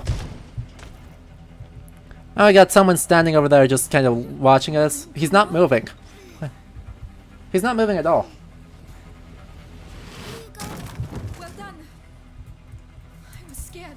I'm sorry about the ladder. So yeah, It's my fault. You were right. as early as summer 1348, in Amicia, hide. Well, where the hell are they? We surrounded the uh-huh. They were here a few minutes ago. Uh-huh. The two of you surrounded the whole area? Get out of here! Call the others and get those alleys. Conrad lost his mind when his kid died. We have to burn innocent people, chase kids. Meanwhile, the plague spreads through the village. You think it's normal Yep. to have a girl and a kid running around here with the things the way they are? I bet they came out of the church with the rest of that scum. Uh-huh. So, yeah, obviously we're seeing some spookiness in that somehow in the plague is caused by rats that swarmed out of the church, as opposed to being an endemic disease that is just agnostic to the church, but, you know, that's fine. I gotta say, though, I really dislike the designs of these villagers, relative to the servants we saw in the manor. They are very much going into the dull drab medieval, as opposed to the brightly colored, more historically true to life medieval. Do I have a pot already? I already have a pot. Incredible. But yeah, I did hear something. I know I did. not ideal. Because all of this, I guess, probably would be more brightly colored than it is. And that door just closes. Ah, crap. Which way? We gotta run. I don't know. Gotta run, gotta run, gotta run. There's no way out. Gotta run, gotta run, gotta run. Come on. Please. Come on, open up. I'm trying. The door closes behind us. For long. And we are... Quickly. They know we're here. Come on, come on. No, No, it's locked. You Go, go, go. through. Go, go, go. Open it for I believe we are going to be fine. It's not a problem at all. Not a problem. Can you unblock it? Come on. I like this house, though it would probably have a little bit more color. But being a very small two-room house would be fine. Come on. Let's go. To stop Amicia. Nope. Hugo, no time. No time for stopping. Got to carry on. Just a little further. No time for stopping. Let's go. Turn. Turn again. Crap. We're finished. This way. Don't be afraid. Come in. Thank you. Though, here we have Clairvy, who I just criticized everyone else in the village for being too drab. I'm not staying here. Clairvy is perfect. Rest now. You're safe. They'll never come looking for you. She's fairly wealthy, you can see. Obviously, there are books, there are manuscripts here, and things on the walls, and it has 2 floors. So this is a fairly wealthy house. But she's definitely still peasant. You can see she's patched up her overdress a couple of times. But yeah, her design is far more true to life of probably like about as rich a peasant as you can get in this town. Yeah, you can see there's beads and some kind of golden brocade on her head covering, which, you know, everyone, good head covering, 10 out of 10, historically accurate. So yeah, like, everyone in a medieval village would have an outfit much more akin to this than compared to the browns of outside. Now, be my guest. The chest is upstairs. Okay, Clavier. We'll do that. Let's go upstairs. Because there is an upstairs, and has the same chest or lock drawer as our manor did. Yeah, it's weird. Don't worry about it too much, though. I'm sure it's not a big deal. And has a second one. So maybe it's quite wealthy, but that's okay. Does this? No, I want to crouch. Hello. Can I get closer to this, please? Please? Because that book has a title. Just want to see if it's a title that's legible. If I uncrouch, does that help? Certainly at this resolution is not a title that is legible. Dang.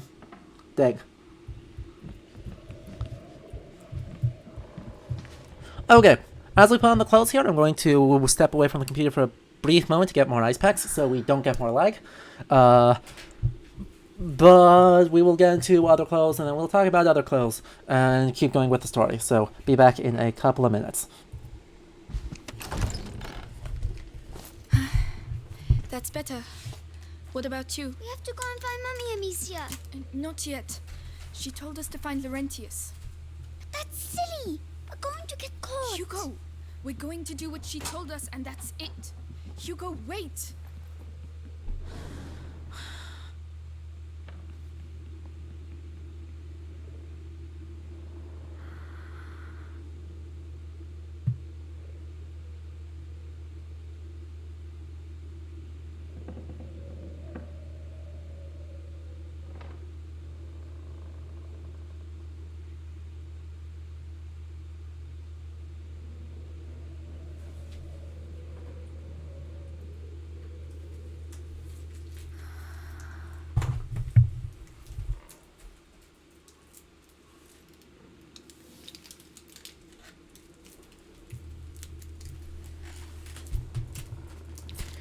Okay, I am back, just getting reset up here. And finding a place that these ice packs will be stable. There we go. That should be good enough. Yep. And right as you guys are all getting to the point where I step away, I am back and dropping my microphone. So sorry about that noise. So, let's talk about this. Obviously, she kind of just put it on top of her extant clothes, while Hugo got fully changed.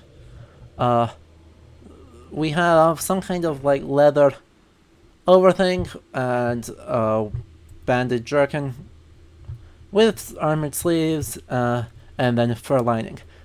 This is, again, I think we get into Ren Fair medieval here. A two-piece thing of leather like that would be not terribly practical, though some kind of short cloak design made out of leather with a fur lining, it's on its own would, if you made it longer, it actually would be plausible for winter garb. But yeah, it is solidly not medieval, but fine. Incense. The same as Mother used to use. And we got another shiny. Oh, we must have missed a curio somewhere. That's a shame. Probably in all of the running around. Anyway, incense and herbs. Alchemists know it, and the people are beginning to suspect it. Evil does not exist only in the bodies of infected people, it also travels around them. People start blaming the air, the stench of which indicates the presence of miasmas and therefore of disease. So, to ward off the great evil, the air of contaminated places is purified by burning herbs, at the risk of burning down the whole neighborhood.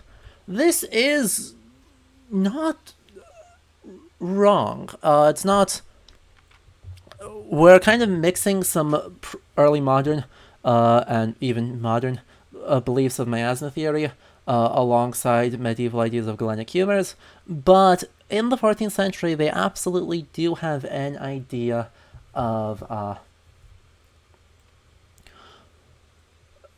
that illness is spread through some kind of contamination of being in close proximity to an affected person and through some kind of quality of the environment around them. That's why you condemn infected households, to kind of contain the spread exuding off of sick people. So public health measures in the 14th century absolutely exist and get more and more detailed in later outbreaks of the Second Plague pandemic, so that by the early 16th century you really start seeing quarantines in like Denmark. I think it's like 1550 is when you start seeing mandatory quarantines of whole regions, so that people in an infected area were not allowed to travel outside of the infected area, and it's standard practice by the start of the 17th century. Yeah. And using incense as a form of purification is practiced in this period. Partly, certain herbs were thought to have medicinal properties when burned, and in fact were shown to have effective properties while burned, but also had purification in that they were distasteful to demons or other sources of soul and spiritual sickness. Because medieval medicine is holistic, it is absolutely based on what is demonstrated to be effective. So trial and error, and that's you do what actually works, but it also has a spiritual element of prayer and pilgrimage and devotion to saints and bindings of certain amulets or miniature manuscripts and burning of incense to help ward off sickness. We, in the modern period, think that that's ridiculous, but this holistic approach to medicine, at the very least, would help ensure that if they could not get better in the physical world, their soul would be saved, something deeply important in medieval Christianity.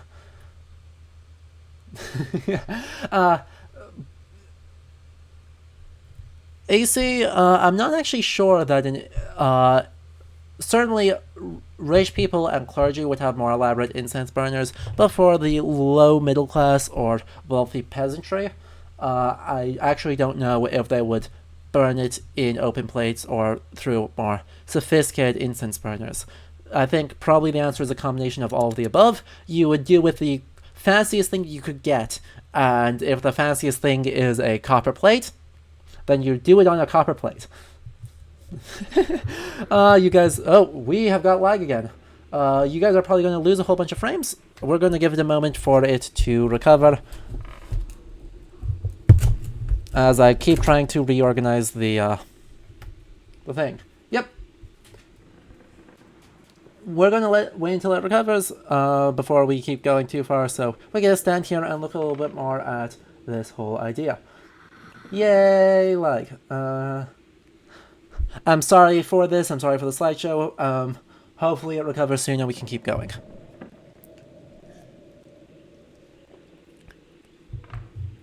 In the meantime, if you guys have questions, since you guys should still be able to hear me, if you have questions, let me know. And to give the plug again that I gave about an hour ago, if you guys are enjoying this and appreciate it, it looks like mostly we have the usual squad here, but for anyone either catching the VOD or watching on YouTube, If you guys enjoy this, please do consider following the channel to be notified when I go live.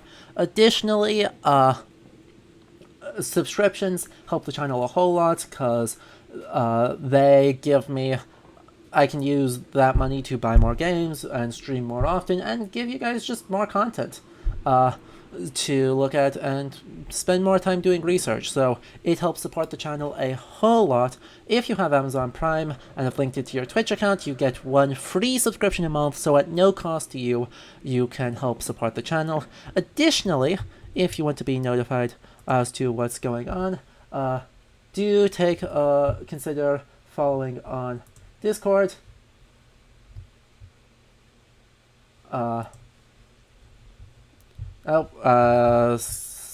which the link is here. Do consider following on Discord to be notified when we go live and to just hang out with me outside of stream times. Yay! And we seem to be back without too much lag, so let's keep going.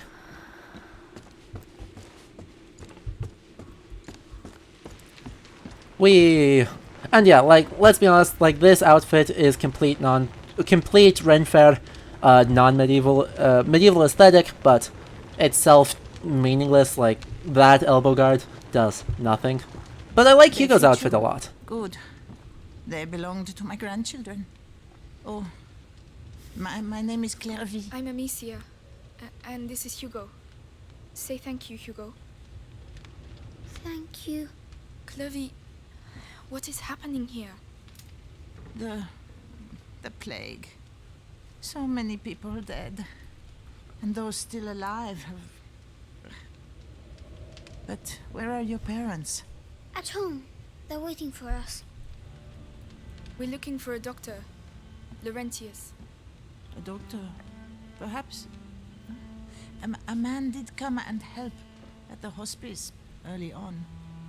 The monks might be able to tell you more, but... What? They haven't been seen recently. No one goes near the church anymore. It's all we have. We must go and see. You'll die there. But no one listens to old Clary anymore, so... Anyway, I see you have a sling. You're going to need it. But it'll be no use to you in that state. Go to the backyard. You'll find some new strips of leather there. And feel free to use the workshop in the next room for your repairs. That's very kind of you. Okay, to answer Taurus's question, is there any history or culture... by the workshop. Yes, you just said that. Is there any history or culture you've wanted to learn about or are curious about that you don't really know? Yeah, like most of them. My specialization is in the Viking Age and medieval Scandinavia, so even talking about the Black Death in southern France is actually a little bit outside of the area I am super confident talking about. I just happen to have recently been able to do a bunch of research on it thanks to Monica Green, the Medieval Academy of America webinar on the Mother of All Pandemics, as the title of that webinar is called. So that is a... I have confidence in talking about this, but there's a lot of games I want to play and talk about that I know very little about. So the answer is most time periods of history, but like in particular, like I really do like medieval Islam, and also I want to learn more about even just within the Middle Ages, looking at North American and civilizations and trade routes. I have some amount of knowledge, but by no means an expert level enough to be able to talk about it yet. To double plug the subscriptions, if you subscribe enough that I can do this more regularly, that also gives me time to do more research and become an expert in more places, which is good for me and good for you guys. So, let's grab these tools. Got the tools. I just need the leather. And out in this yard. This is definitely a wealthy house with this kind of yard, even though the state of it is not very good. But there's leather here. Right, let's get to work. And like the the workshop here indicates to me that, you know, this was always a craftsman house, and that's why it's relatively large and relatively wealthy. That they are a craftsman of some kind of leatherworking, stretching out the leather on these racks, either to be cutting it for manuscript production or for various other clothing related purposes. I would suspect probably clothing in this village, based off the the spools of thread and the brocade there. So that's kind of my default assumption, is that this is at least part of the community clothing and textile facility. Okay, so the only thing we can make right now are improving strings. While repairing her sling, Amicia takes the opportunity to change some of the material. This improves the speed of her projectiles, making headshots lethal.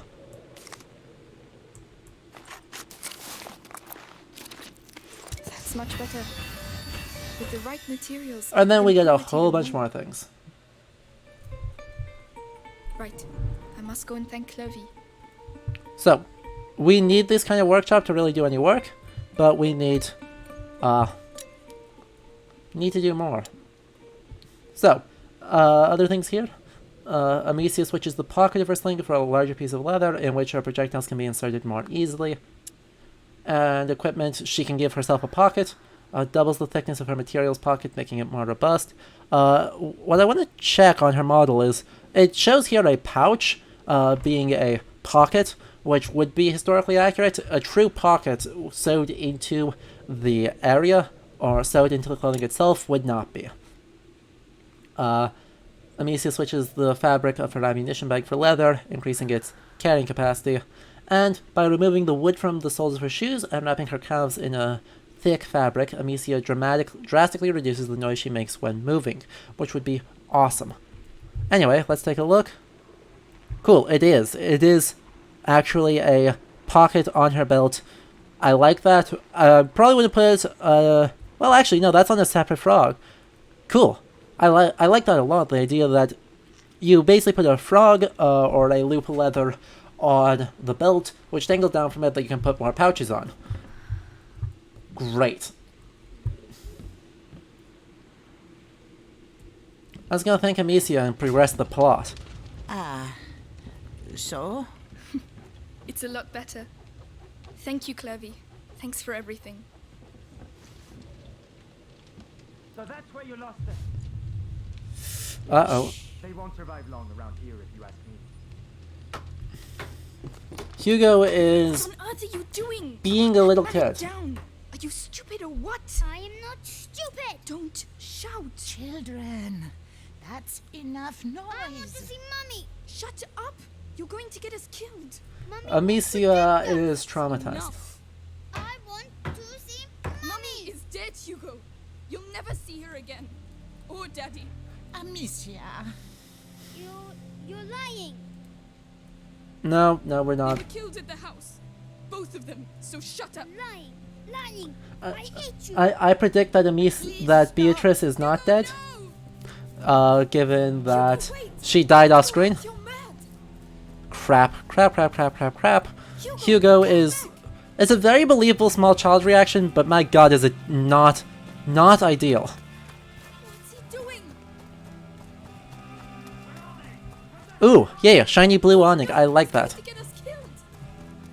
And I have no idea if Clavia is going to get killed. Please. Shush. Wait. And more chickens, more condensed spaces. Hugo! I shouldn't have shouted. Please listen to me. No. I'm sorry. Stop. Hugo, stop it. Ooh, what the fuck happened? He's No. fine. Sisters, leave him alone. I didn't want to. I have no regrets. Hugo! I am traumatizing Amicia. Don't worry about it. It's fine. But, yeah, whoops. I'm sorry, dude. Ooh, your arm. Oh no.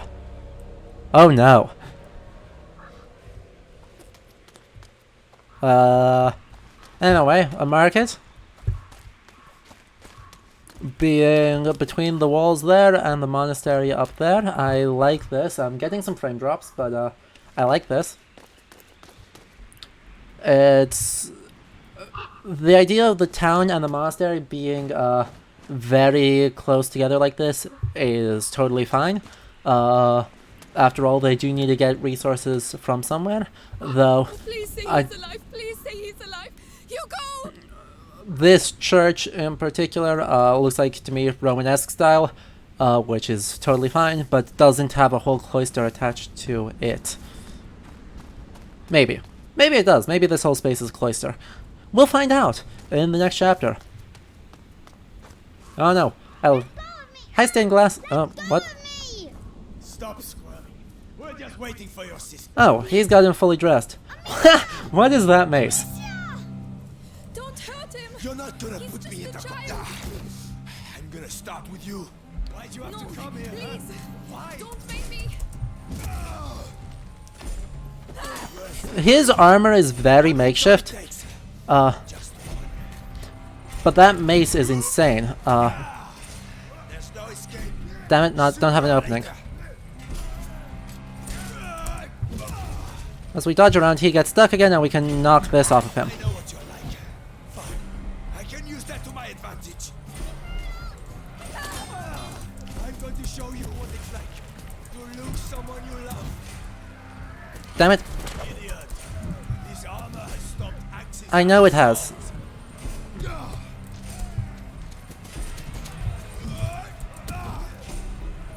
What? Come on. Ah, crap. Well, I dodged backwards. My Dark Souls training should do better.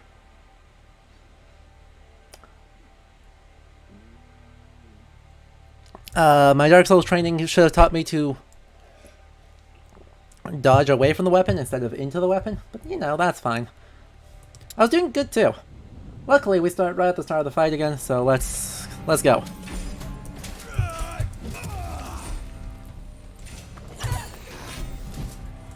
Damn it. Just a bit rusty. You're a slippery one. But one hit's all it takes. Just one.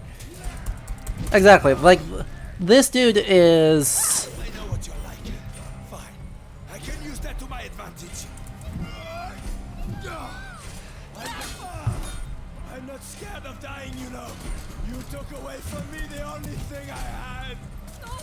Don't make me do this, please!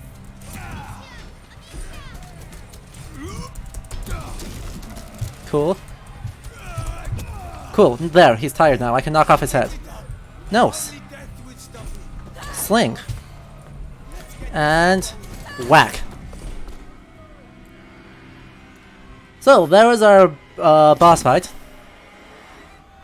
As we just killed this guy who was a member of the village, a veteran of 2 campaigns of the 100 Years' War, and user of a completely nonsensical ginormous mace. Notably, his armor is not in good condition, suggesting that he doesn't have the resources to care for it, and is indicative of kind of like his... while he is a soldier, his experience in the... of actually...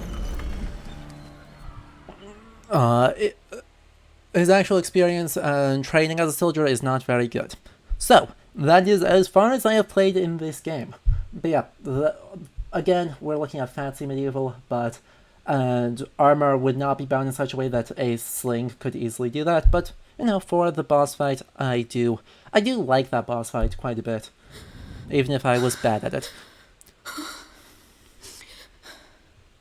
Look, Amicia.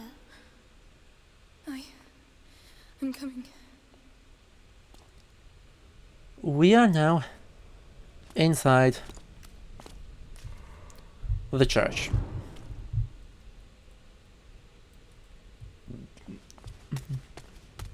So, here we do get, unlike the chapel we saw at the beginning of the game, we do get the Darkstone medieval.png church. I like the roof.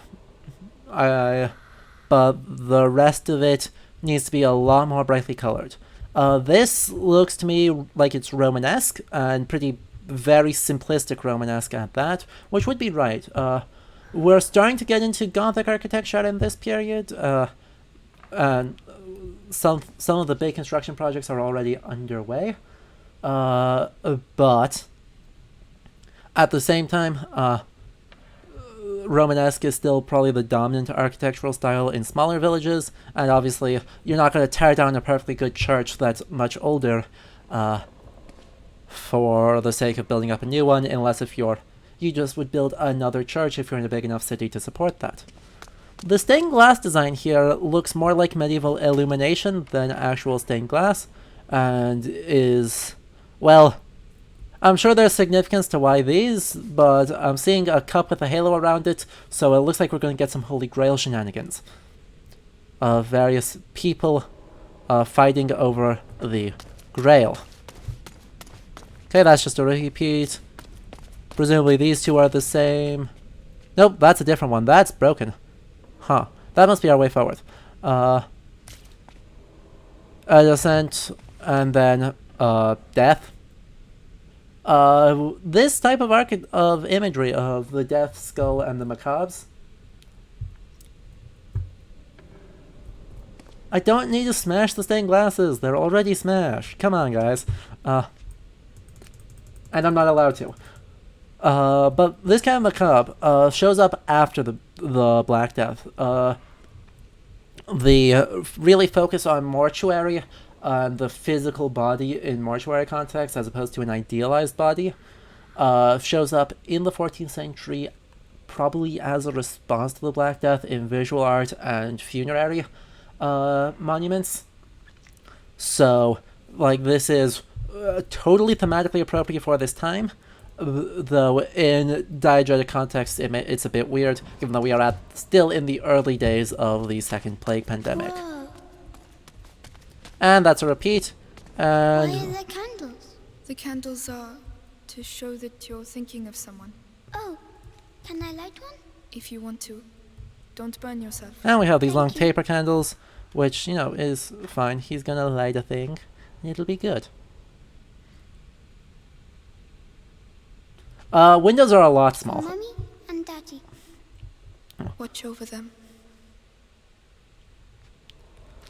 The Raptors, I have no idea if this game has the Holy Grail. I am just going to assume that these windows are telling this story for this reason, and really, what else can that cup be? But yeah, Shiny? It's funny. The sound here. There's an echo. Hello! Hugo, there might be people here. Oh, Sulfur. Neat. I wonder if we can make bombs in this game. Not that they would have known how to make bombs, well... Yeah, this would be right around when gunpowder is making its way into Europe. It's a little bit early, but hardly by like 15 years tops. So, like, the technology is not that far off. And alcohol in the church? Yeah, it's fine. But yeah, you are right, Brother Jeremiah. These windows are small. I would expect them to be probably double height. Just... That looks meaningful. I'm gonna go look at something else first. Hello. oh, a necklace. Perfect. A rosary. Rosary. What's it for? Praying. Can I use it to talk to Mommy and Daddy? We'll do it together. Perfect. We have a gift instead of a curiosity. It looks like there are 11 of them. Rosary. Made from simple materials, these necklaces serve as prayer guides. They are extremely widespread and serve as a testimony to the inescapable role of religion in society. Religion promises believers that their souls will be saved, provides hospitals with furniture, and divides the years with landmarks in the shape of pageantry and celebrations. The Church also hunts heretics, condemns the profane, and in more serious cases excommunicates them, depriving them of the right to faith and isolating them from the community. I like this summary, to be honest. It is not exhaustive of the role that Christianity, both centralized and folk Christianity, played in medieval society, but it is pretty decent. The one thing I would contest is the idea that excommunication, well, certainly it was perceived as serious, was a rare punishment. The threat of excommunication was pretty widely used among the social elite. At a peasant level, it's much rarer and much more serious, but among the elite, people got excommunicated all the time. And they reconciled, they got de-excommunicated, got excommunicated again. Probably the most famous example of this is from a little bit earlier, is during the investiture controversy in the early 12th century, when Henry the Lion and Pope Gregory VII really did not get along, and they were allies, and then they were enemies, and then Gregory excommunicated Henry the Lion, and then he did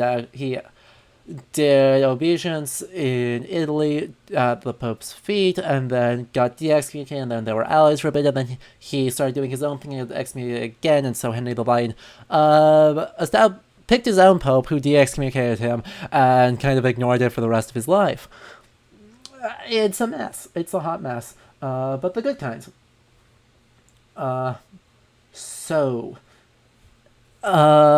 The overall idea of the investiture controversy is the idea of who gets to pick bishops and who gets to invest them with ecclesiastical authority. The Holy Roman Empire and the French king and the English king said that they had the rights to do it, as they were appointed through God's sacral kingship, was a common iconography in this time period, so that they should get the right, especially since the church and the various bishoprics own land within their territories, they should get the right to appoint them and tax them. The central church was like, no, I get that right, you don't. Eventually, the central church wins, but with some negotiation, like in England, the king still gets to tax church property used for secular purposes, though could not actually collect any part of the tithe that the church collected. So yeah, that's a thing. Ooh. Hello. Who are you? That looks Byzantine. Right, I'm not being crazy about that, right? That is... I mean, that is Christ sitting in judgment with two... I mean, presume that iconography is backwards. The traditional iconography would be that Mary would be on our left, Christ's right, while Saint John would be on his our right, his left. But this looks to me like a very Byzantine iconography. Additionally, Christ is missing usually his halo has a cross through it to indicate that it is Christ. And so actually based off the coloration, like the posture says Christ, the coloration and the lack of a halo actually says to be that's the Virgin Mary. Weird. I also don't think it's an accident that they're portrayed as children. The blue and red is very Marianic. So, but I don't think it's at all coincidence that we have sun and moon, and we have two children, one boy, one girl. Hint. That cannot be coincidental. There's too much similarity with the Dergoon family. And while it's definitely not unheard of the commissioner of a church and the local lord who commissioned the church to put their depictions of themselves and their own iconography somewhere within the church, putting it above the altar here with Christ in judgment is definitely weird.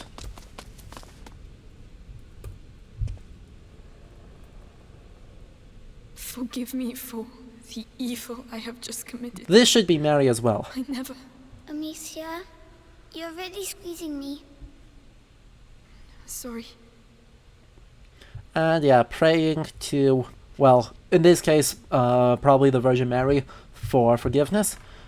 Totally legitimate thing, and the idea of both the trauma to the soul as well as the psychological trauma of killing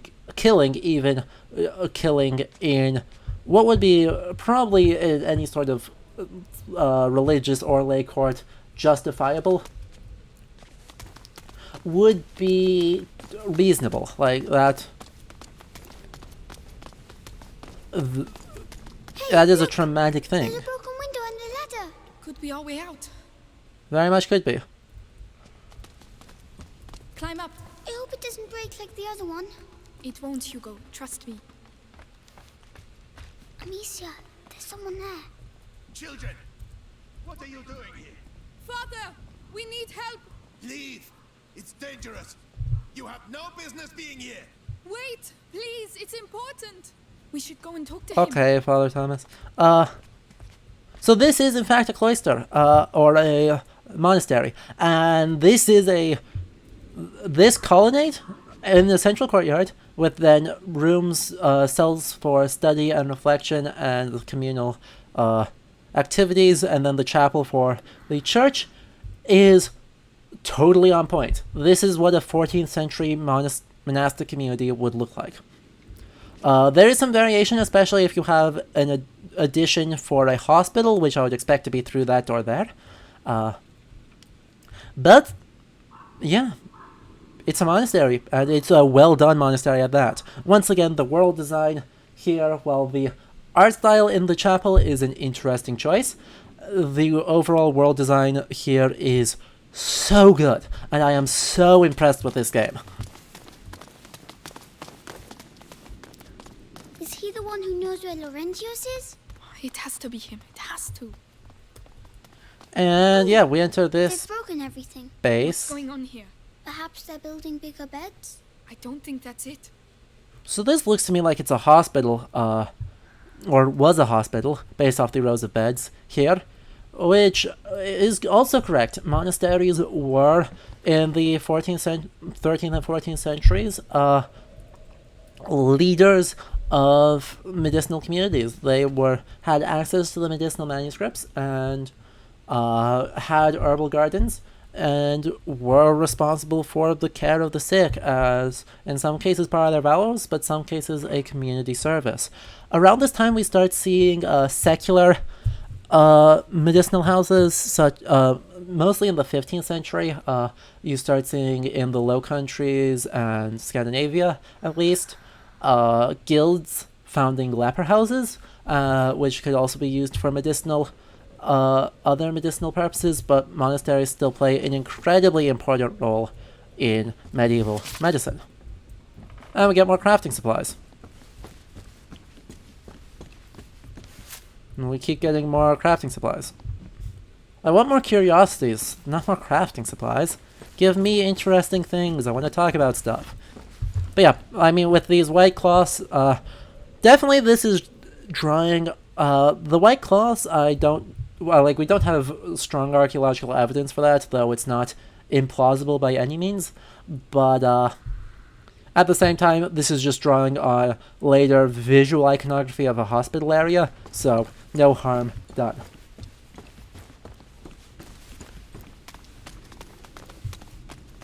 It's a good choice to make something more obvious as to its purpose by using later iconography if that's what your audience will be familiar with. And now we go down into the courtyard. Medicinal herbs. The monks must have put them in the water to purify themselves. Mother used to do the same. Good. Totally legitimate. Hot water with medicinal herbs, such as basil, which is known to have medicinal properties, garlic and onion, which have preservative properties, and various other materials would all be used in this period. So, yes. Hello, Autistic Elbow Leech, welcome, I'm glad you can make it. We're about halfway through the stream. We've been chatting about Plague, and right now we are in a monastic community, which doubled as a hospital.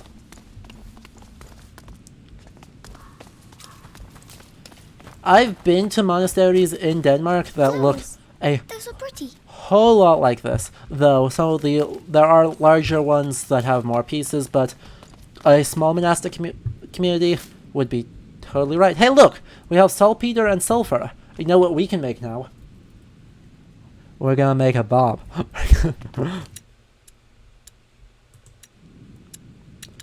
Okay, there's just upgrades. You need alcohol for that. You need leather for that.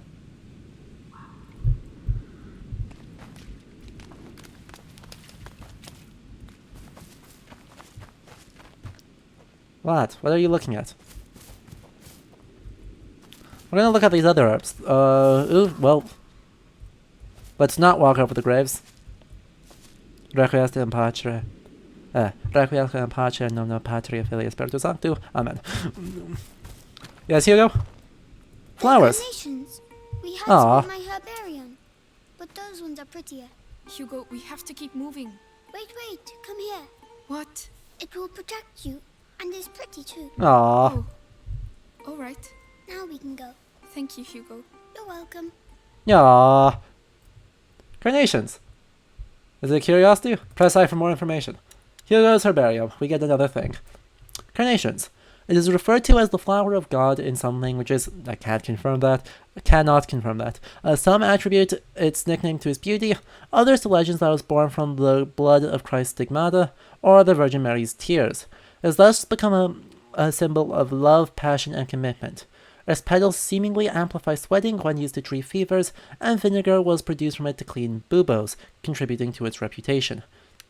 While I do know that carnations were a medicinal herb, I have not checked in medieval herbaria to confirm the rest of this. So, we'll take the game at its word, though we know from other things that that's not necessarily a good idea.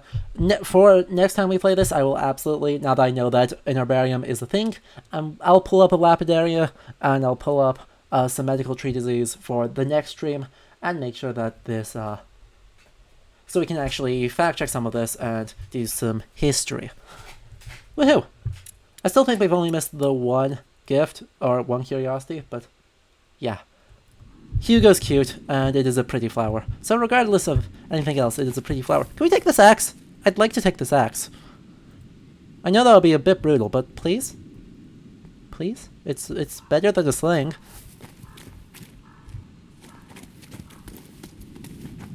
Oh good, more things. Fabric. And a rock. I only have 3 rocks, that's not ideal. What's over here? Things. Cord and more sulfur. We have a lot of sulfur. I'm not sure why sulfur is so common in here. Once again, I would need to look at some medical treatises to see if sulfur was thought to have medicinal properties. So, we'll leave that for next time as to what's actually going, why we're collecting so much sulfur so easily. Cool, a little courtyard to draw water. Perfect. And Father Thomas. You again. I told you to Just leave. a moment. Just a... You have no idea. Leave while you still can. Please. Someone has to help us. Do it for him at least.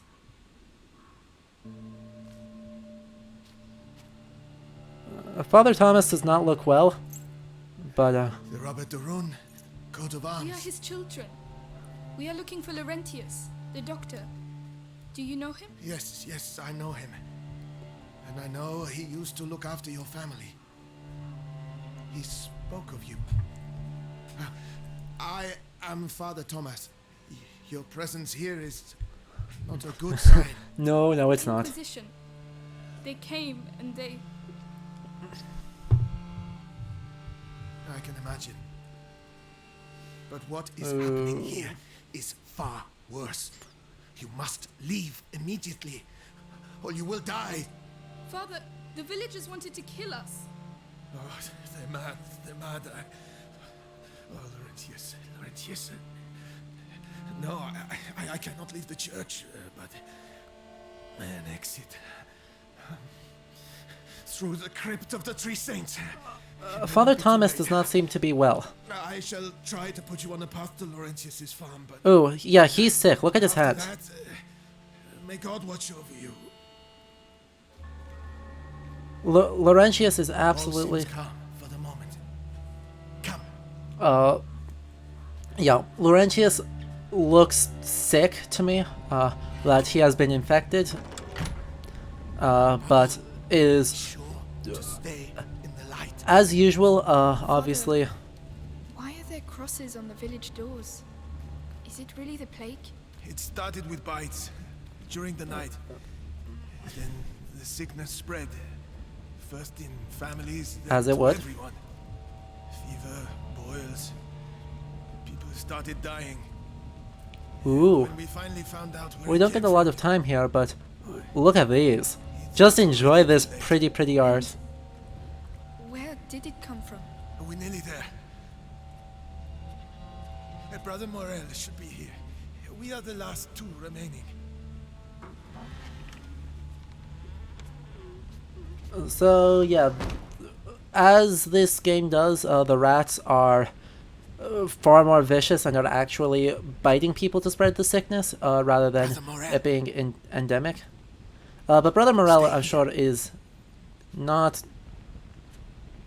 Why is he wandering off into the sickness? Brother Morel.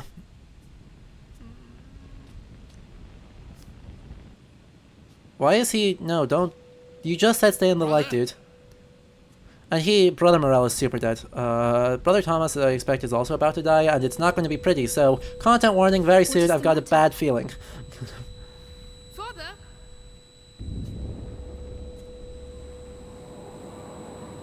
I have a bad feeling about this. Yep, the wind... So yeah, Hugo's sickness can tell rats...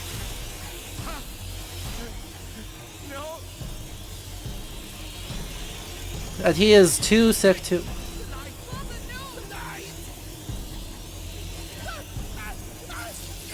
Yep, content warning, content warning.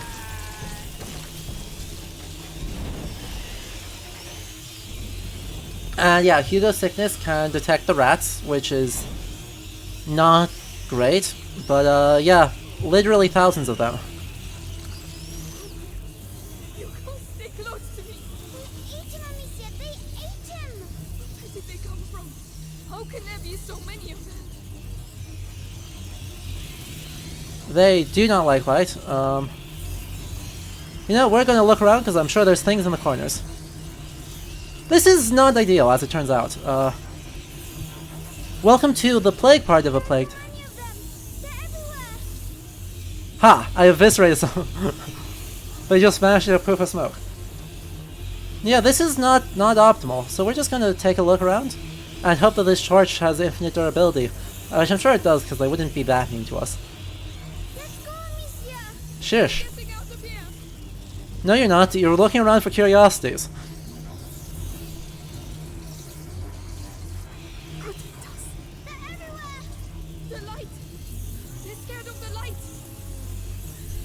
Poof. Go poof. Oh, okay, you can retreat through there. Fine. Magic spooky rats. Yeah. This is ridiculous, but whatever. Poof. Go on. Here, Amicia. Now. Screw all of you. Okay, you just retreat into the corners. Fine. Fine. Rat sense is way more useful than spider sense. This is true. These are true facts. But we can at least get down here. It's a nightmare. Yes, yes it is. Back outside, Amicia. I know. Keep moving. Ooh, there's a thing. Hello. What is thing? A monk. The other brother. Ooh. That's not ideal. We're going to have to climb up. I'll have to put the torch down. No, please. Calm down. There's a torch holder. We'll still have light. But then what? We'll find something. Another one just on the other side. Hello? Neat, there's none over here. Okay, let's run. Stand where there's fire. We need some fire. The wood will burn quickly. We have to hurry. Fine. Go away. We just have to get a little bit over there. The light will protect us, alright? Alright. Long enough. So that's their plague. Rats. The priest spoke of a way out, through the crypt. Oh boy. So yeah, the plague is literal rats. The crypt of the Three Saints. It's the exit the father spoke of. We have to find another way. Hello, Claw. Perfect, there's a helpful thing. More leather. I'll give you a hand. So neat. Yeah, I don't know why we weren't lighting the candles or doing literally anything else that to produce light, but you know, that's fine. It's fine. This isn't a horror game. I don't know what you're talking about. It's interesting about this death's head. We're gonna pretend we're gonna ignore the violins because they don't care. Should be able to knock it down. Ah, yes, that will do it. Hello, rocks. Thank you. Perfect. Anyway, it's interesting that like these death's heads, like, or these death macabres, like one of them's fully monastic, but like this one has basically like a caduceus wrapped around it, which is a really interesting visual choice I don't remember from any medieval stuff, but you know, overall clearly have a strong focus on death. What? Okay, you got the wrong thing right now. They've eaten them all. Try not to look. We can't do anything for them now. But this is horrible. Come on. This is very horrible. Hello? Are you open? You're locked. Damn. Unlucky. Don't suppose we've got a torch? Oh, crap. I don't like this one bit. Come on, get up there. Alright. Yeah, I've seen this in a lot of games, so like this is not exactly a new idea of, oh yes, use the light, because like Uncharted 3 does it with spiders type things, but I bet, yep. Right, we'll pass at the same time. This is spooky. I suddenly ran out of a lot of coherent things to say, so I'm glad we got to talk about the coherent things before it mattered. Go, go, go. They're making too much noise. Too much noise. Hugo, calm down. Hopefully this is safe. They're not here, which is weird. That's fine. Oh. Can we use it on the rats? No. It smells of beer. They must have brewed it. Perfect, we got another curiosity. Huzzah, more things to talk about. Yes, Brother Jeremiah, you are correct, that the Book of Revelations, one of the horsemen, is pestilence. Yeah, death, famine, war, and pestilence. Anyway, we're going to ignore all the violins to talk about beer. In monasteries, places of tranquility and prayer, a true culture of craftsmanship and creation is observed, be it culinary, textile, or artistic. It should be an and artistic, but you know, that's fine. For a long time, monks were the only ones allowed to brew beer authorized by Charlemagne himself. I'm pretty sure that's not true, though they were authorized by Charlemagne. I believe there was a lay culture of producing beer as well. The drink also seems to have saved several Okay, we got some misconceptions here. The drink also seems to have saved several villages, since as it is being brought to boil while being produced, it is therefore sterilized. I talked about this yesterday if you were on the Overly Sarcastic Production server, but this is a very common misconception about the Middle Ages. That the people drank beer more than water because water was unsafe to drink, and that the brewing process actually sterilized things so that it would be safe, and that they somehow knew this.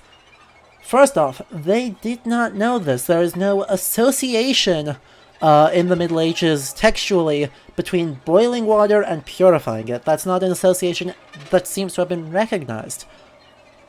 Secondly, you are able to get safe sources of drinking water from wells and from rivers in the Middle Ages.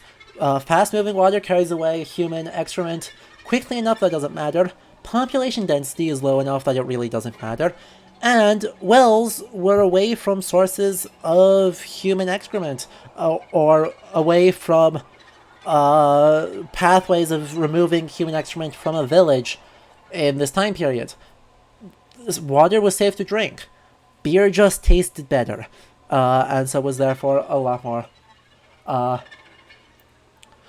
popular, understandably. So there becomes a really prominent brewing ale from wild barley, especially, and rye, sometimes. Not too often, because rye does weird things when it's brewed, but barley especially was kind of the main grade used for brewing. And as such, like, it's less susceptible to issues of brewing than modern beer is, but yeah, it was widespread practice among all groups of society, and there's a really robust pan-European tradition of brewing alcohol in monastic and cloister communities.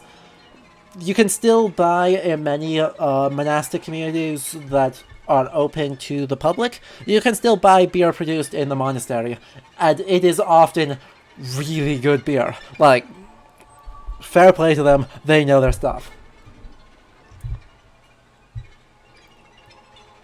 Yep. So yeah, I do not know if Charlemagne issued any charters saying that only monks were allowed to produce alcohol. My suspicion is no, because Urquhart's Life of Charlemagne, or Eckhart's Life of no, that still is wrong.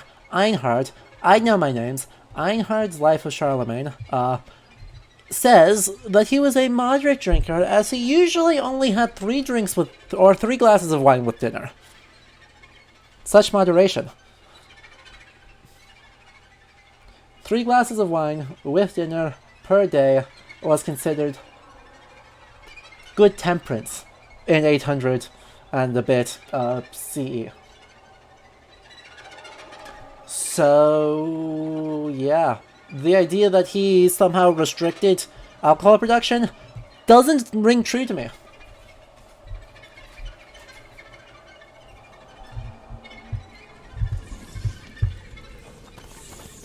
I mean, while it is true that women brewed beer, guys, I really don't think that it is uniquely true that there were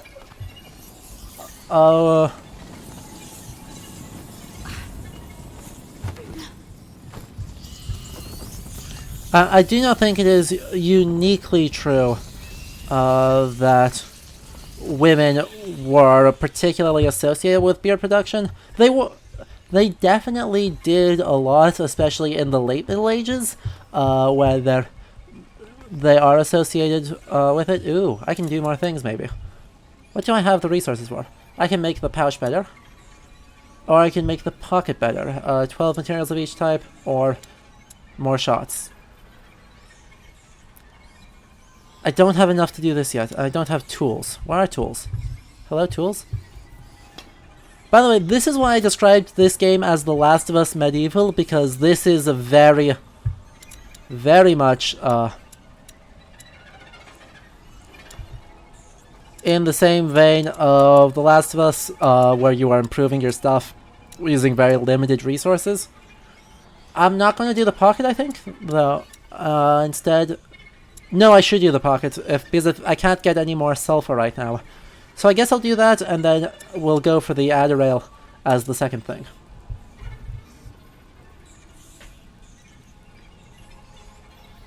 But yeah.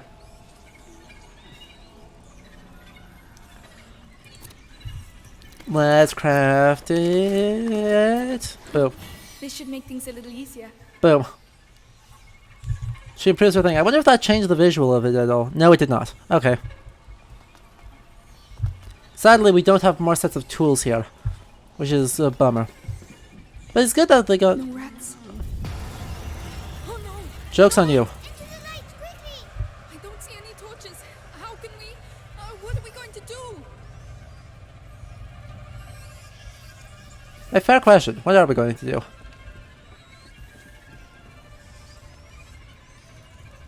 There's something over there. Hello. Let's knock that down. That's probably flammable. Oh. That seems to keep them busy. Are you sure? Another ham should be enough. Come on. Come on. Let me through, let me through, let me through, let me through, let me through. Want that. And I want that. And hanging hams like that was totally legitimate. Like, this is a weird spot for the kitchen on the second floor here, but you know, whatever. Anna, the three saints. Good, we are getting close to the crypt. Right across here. These rats are kind of horrible. Turns out I do not like this many rats. Let's be careful. Like, it should be obvious that this is ahistorical. While rats were ubiquitous in the Middle Ages, this quantity of rats makes no sense whatsoever, and they would not eat people alive, so... No, that's just a crack of light. Oh, I can climb up on this. Neat.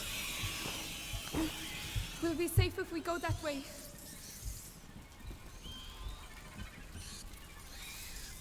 Is there a shiny there? There's a shiny there. How do I get to that shiny? I want shinies. Oh, is that just a ham? No, what is that? Over there? Not sure. Don't fall. Don't fall. That doesn't sound... Hold my hand tight. This does not sound good. Hello. I want that. I'm just gonna lean down and grab that from the midst of the rats. Don't worry about it. Let's knock down the ham. Does that attract the entire area? No, it does not. It just attracts the region. Stop it. Drop down. That torch. There's a hole in the grating. I'll lift this Perfect. up. Can you get the torch? Yes. It's heavy. Hugo, hurry up. Come on. Come on, Hugo. Faster. Crap. Yes. Stay where you are. The ground is rotten. Crap. How am I going to get back? We'll find a way. Don't worry. As long as you have the torch, you'll be safe. But what about you? We'll move together. That way, the light coming through the grating will protect me too. Ready? Panic. Here we go, then. Everyone panic. Slowly. Very good. Everyone panic. Everyone really panic. Ah. Look, there's a hole. Do you want the torch? Yes, there are too many rats on my side. Perfect. We'll grab the torch there. The hole Go. behind you. Go through the hole. That's the only way I can see. And there's light on that side, so you'll be There, fair. I'll meet you on the other side. Are you sure?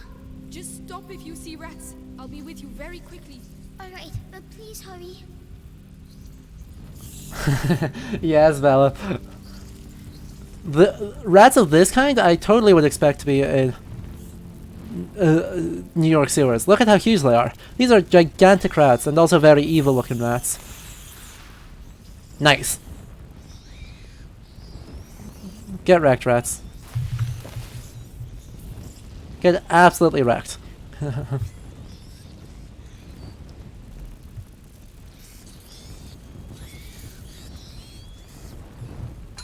And we're gonna have to put that there and go over the top, and that sucks. That really sucks. Quick now.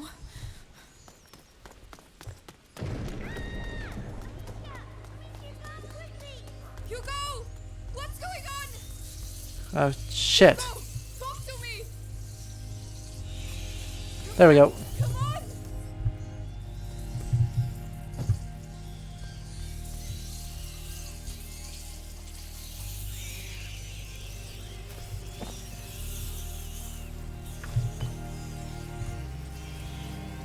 And that's gonna burn out, which sucks. Don't worry, we're just getting more materials. We're fine. Don't worry about it.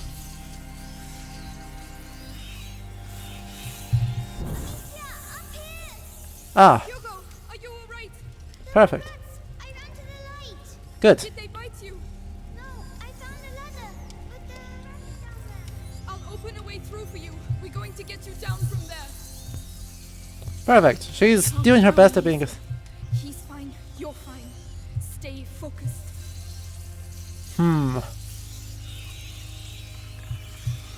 Okay, what are my options here? Can I knock down any of these? Yeah, I can. Perfect. That helps a lot.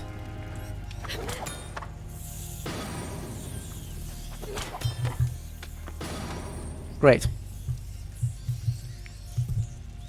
Now we got the power to do things. So I came from there. So I wonder what's over that way. Let's find out.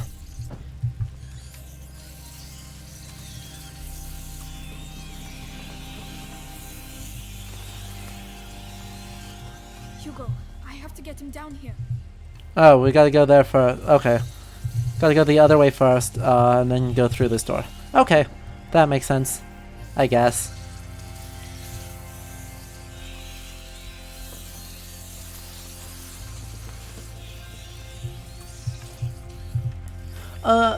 Velif, I'm not sure on that, because I don't know that rats were linked to the plague until later. Or if there was other things going about as to the assumption of why that happened. These quicks burn too quickly. I won't be able to keep them back long enough.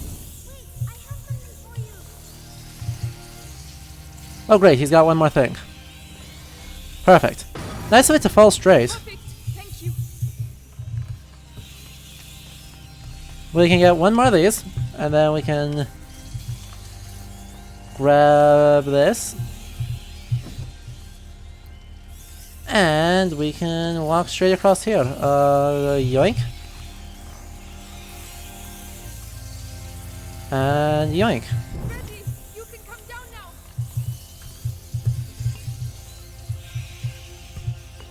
Yoink and other things. Don't worry about them. Sorry.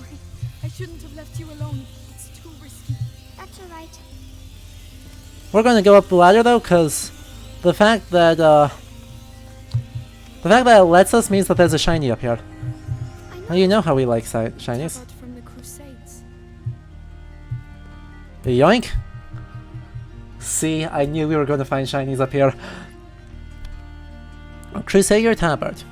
It has been a century since the last Great Crusade, and the Church faces new perils. Disease, famine, war, calamities push humanity towards faith. This need for spirituality, combined with the many human losses, forces the clergy to train many priests in haste. But some of the people will nevertheless seek answers in paganism, superstition, and dissenting orders. I don't super like this. I'm checking a date here, because I don't remember dates. Cool. That's what I figured. Okay. So, I wonder if the crusade it is talking about here is the 6th crusade. Let me check the date on that one. Because it says a century, which is an oddly specific time. Nope. Not that one. Because the 9th crusade is a little bit later. It's 1270s. Okay, there it is. Yep, this is the one it should be. The 7th Crusade, led by Louis IX of France, started exactly a century before the events of this game.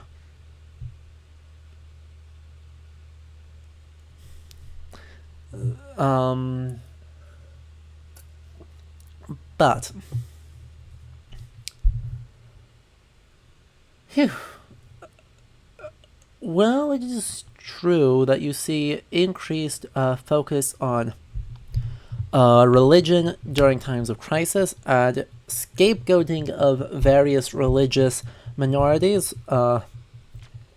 What seems to not be true is the fact that there's any sort of resurgence of paganism in Europe as a response to the Second Plague pandemic.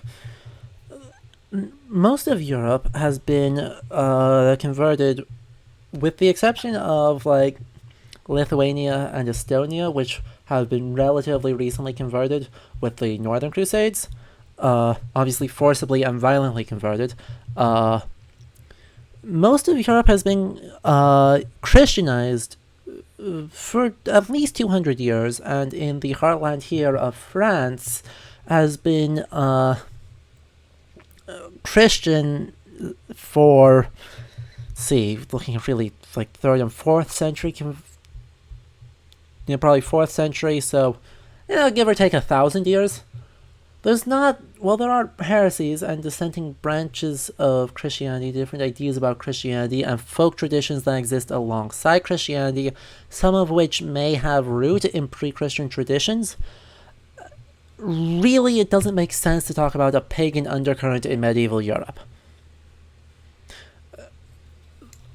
Folk Christianity takes a whole lot of different forms that exist alongside and in various states of condonement with Orthodox, organized, central Christianity, but by and large, that isn't perceived as heretical or paganistic or superstitious. It's just local practice. And there's room for variation of that without not being the idea that means it must not be Christian. So, yeah. The dissenting orders is true, the paganism not so much. What is true is that there's a lot of scapegoating at this time.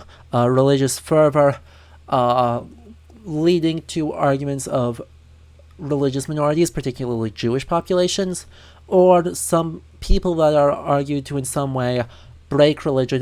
Widows would be accused, more so in the 15th and 16th century as witch trials really got underway.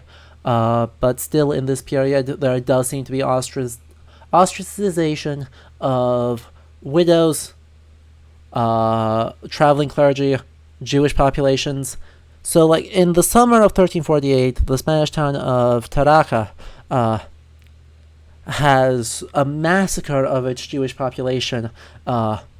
So that's a few months before the events of this game. And that news spread very quickly and is recorded in contemporary Jewish chronicles across Europe.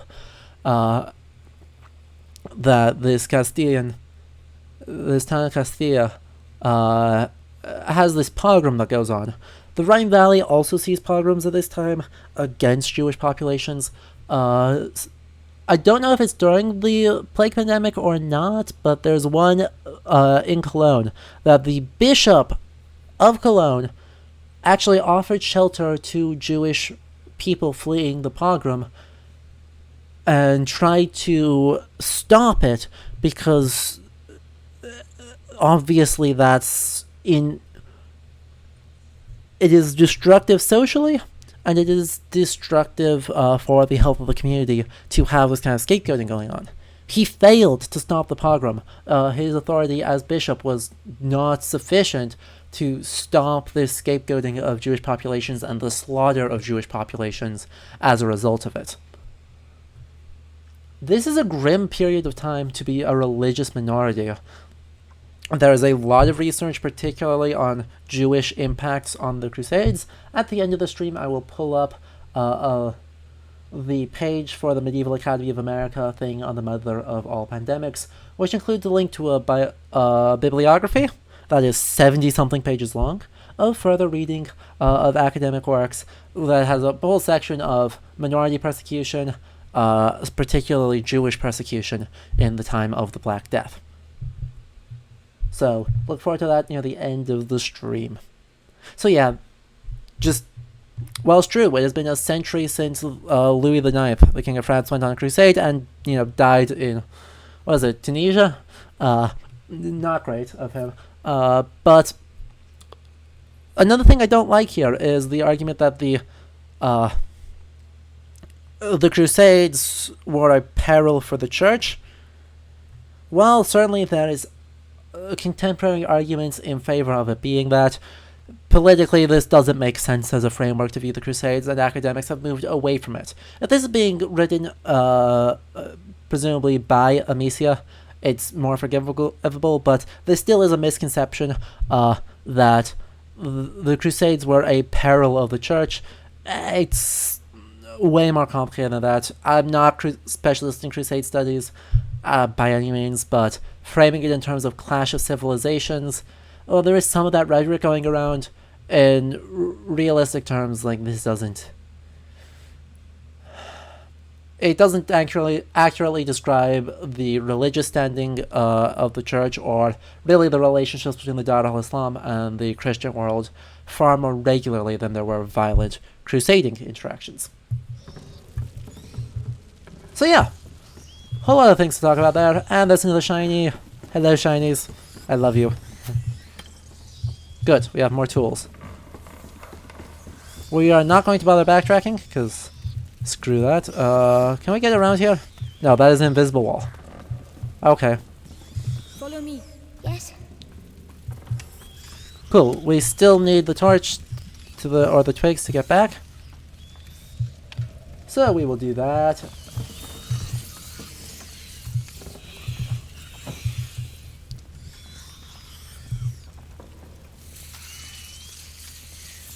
And we're good.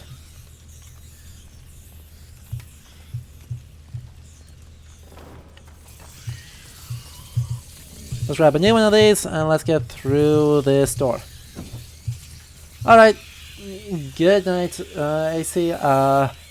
Thank you for joining, and thanks for talking about those heraldry earlier. Appreciate it a lot. That's not my wheelhouse, so thank you so much.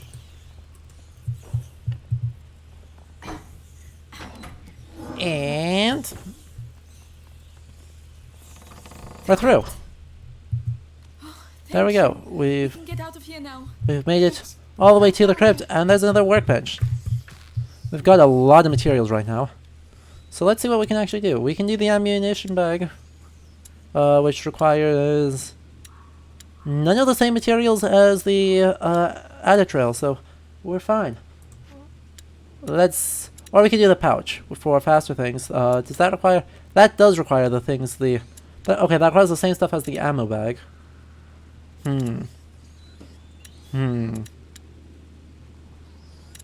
Actually, let's do this instead of... And we'll try and get this as soon as we can.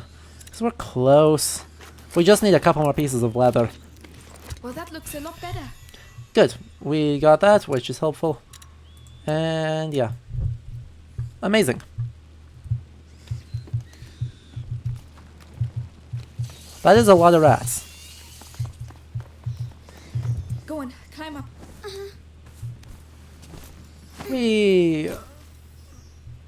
Okay. We are hopefully getting close to the end of this chapter, but What's that on the ground? Should we go anyway? Yes, we've managed to get this far. We'll be fine. Just stay close. oh boy, we've got more spooky music and weird floating specks on my screen. But there's some kind of rock going on here, so hopefully we can get through this quick. Quick, like. Come on. What's that stuck in the walls? I don't know. Some kind of very clear rot that is causing a lot of death here. Come on, hurry, hurry, hurry, hurry, hurry. Got it. Huge. You think so? Yes, we're in their nest. So they're going to be even more angry? Yeah, this is not great. The crypt here is looking really rough. The idea of the crypt being kind of in a chapel area and then being beneath that is very old in churches, both going back even to like Visigothic churches from like the 5th or 6th century, and probably earlier than that too. I've been to a like 11th century Danish church that has a crypt directly in front of the altar is the entrance there. But yeah, apparently the rats are clever constructionists. Yeah, it's burning my throat. But this is... Well, the violas or cellos seem to be having... I'm actually not sure which. One of the two. They seem to be having a grand time. Over there, light. We're there, Hugo.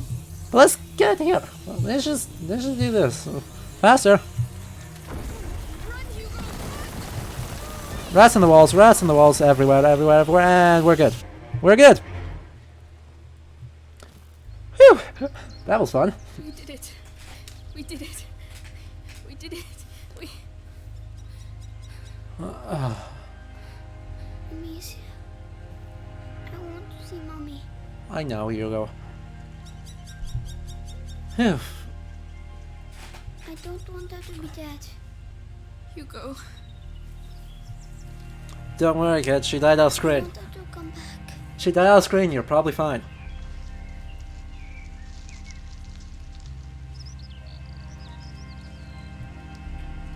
Cool.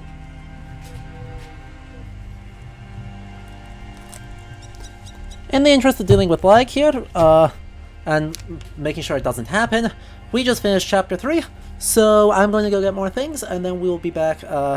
Actually, I'll probably wait until after this cutscene, but as soon as possible, we were going to, actually, let's pause here, if we can.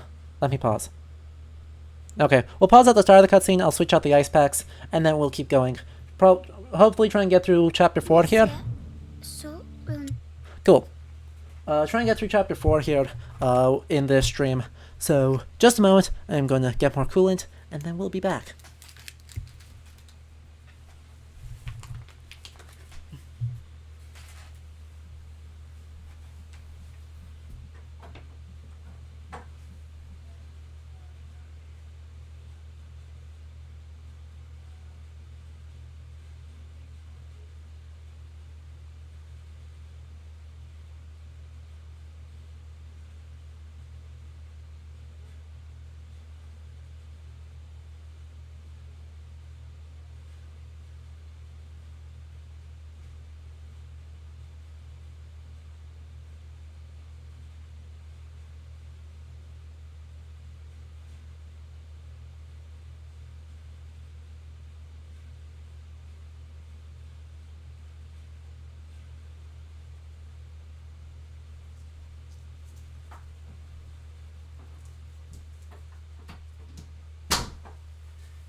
And we are back. The PC is a little bit on fire, but that's totally fine. We're doing good. Whoop. And I dropped my microphone again, because moving my computer does that. So, sorry, apologies for the weird noises. We're just gonna get that right back where it should be. And we're good. Computer is not on fire. We are good. Yep. Good comment though. As bad as rats are in this world, cats and birds of prey must be the be-all end-all saviors for everyone. Definitely. And snakes. Snakes must be loved around here. will be able to go back home? No. It's too dangerous. Are there rats there too? Maybe... I don't know, Hugo. I'm scared. They'll find us when it gets dark. We'll be safe with Laurentius. Come on. Okay, Laurentius. Is there an invisible wall? Keep going if we want to get there Yep. before nightfall. There's an invisible wall. Hello. Look at how pretty this countryside is.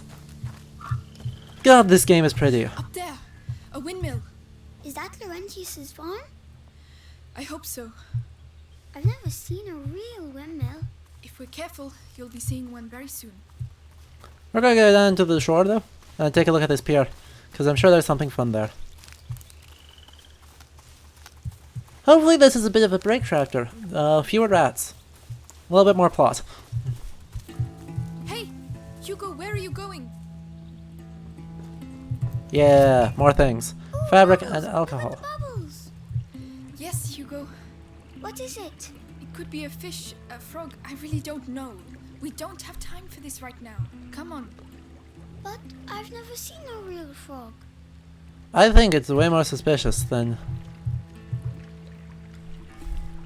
Spoilers, I think it's way more suspicious than the frog. Much more in the lines of a horrible murder death.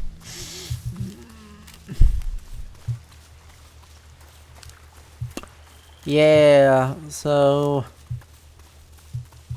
Oof, quality environmental storytelling here. Someone came here to read a book. Blood. What happened? I don't know, but it didn't end well. Perhaps there were rats. Hello, yes. I want to read book, please. Read book. Give book. Let me... Dang it, they won't let me read. But I can see, like, the manuscript here is split into 2 columns, which is correct for the period, so good job.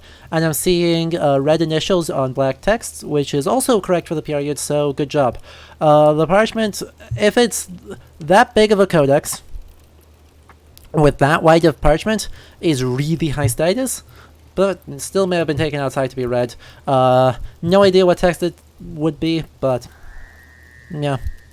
I don't know, there isn't necessarily... There is compilations of fiction in manuscripts at this time period, but even some fairly large ones, like... So... It could... This is not implausible, as silly as it seems, but look, it's definitely rats, because if we look around in here... Well, there's this disturbance in the ground with which the rats must have come out of, taken this guy, probably dragged him down this way. What is it? A sort of jar? That stuff inside looks strange. And then down Yes, into the thing let's and drowned leave it him. here. Let's take a look at it. A curiosity. A hermetic vessel. An earthen container that is used to work alchemical material baked or worked with acid and protects its users from vapors or protections. The term hermetic is inspired by Hermes Trismegistus, a mythical figure of Greco-Egyptian antiquity to whom we owe the famous Emerald Tablet, the text that represents one of the pillars of the alchemical arts. True.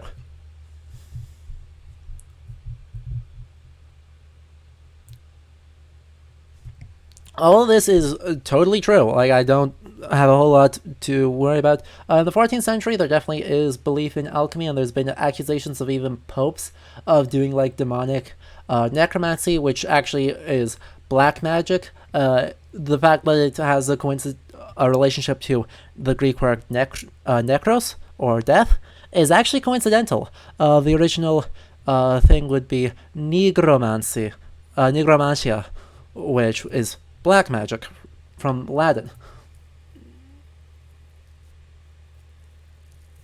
So yeah, that is a fun thing.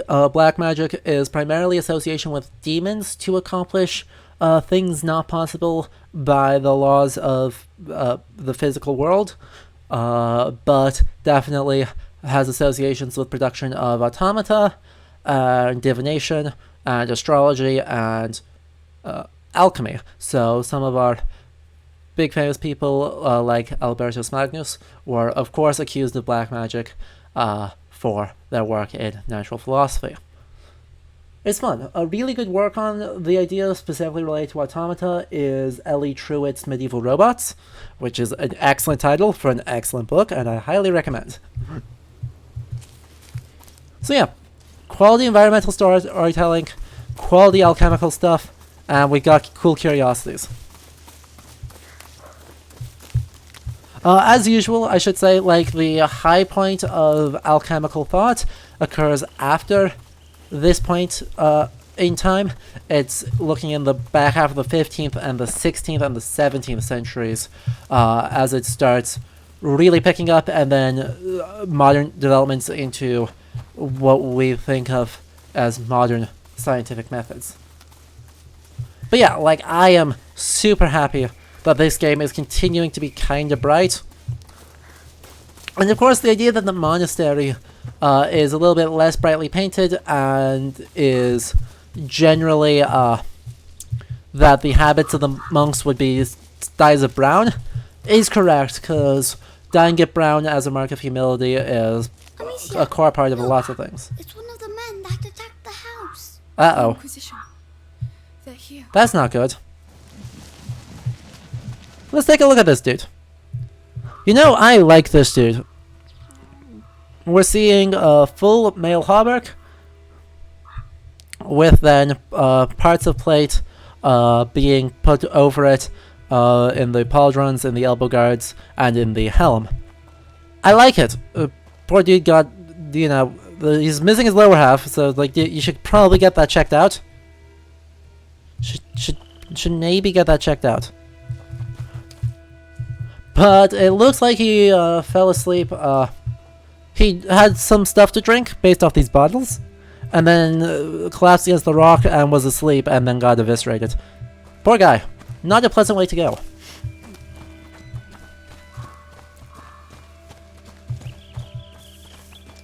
How'd they do that?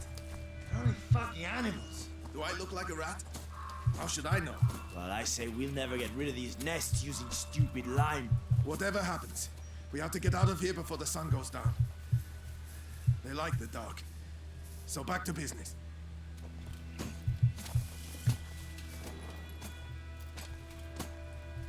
Use metal object. Yeah. Okay, we're on rocks. And That's an odd sound. so we're just gonna have to wait till he turns around, since he's turned around to face a different way. Then hopefully we can get off the road quickly enough.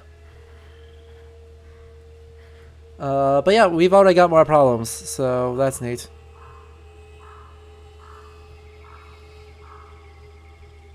All this metal stuff. Nothing here. Turn around. Thank you. Magnifique. We are stuck on a narrow pathway. Amicia, look. There's a bridge that leads to the farm. Yep. I see it. What a waste of time. The Grand Inquisitor should just tell us what he really wants from us. Uh-huh. I'm sure he'll do that just as soon as you can. Okay, so we're supposed to use a pot.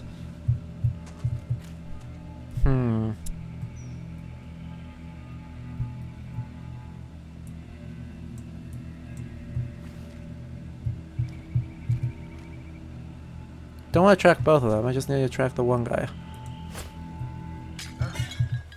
What's all that noise? Perfect.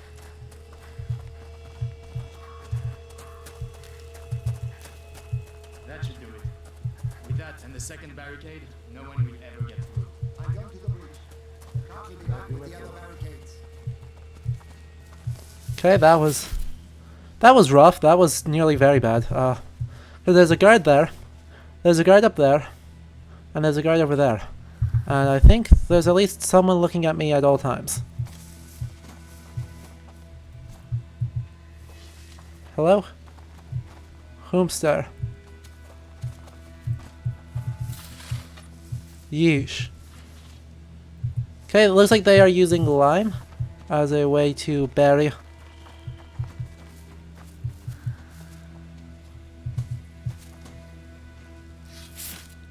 I wonder why I'm going this way. I'm not sure I'm supposed to go this way. We may actually end up getting into trouble here. But, a lot of rocks in the... Oh, interesting. That's not a... The shiny is something else. I will be back soon. You have to be quiet, right? It's okay, you go. Yes. Stay calm and wait for me here. I'm gonna see if this guy can turn around on his own and I don't need to use anything to get that shiny. Cause I you know, deeply interested in shinies.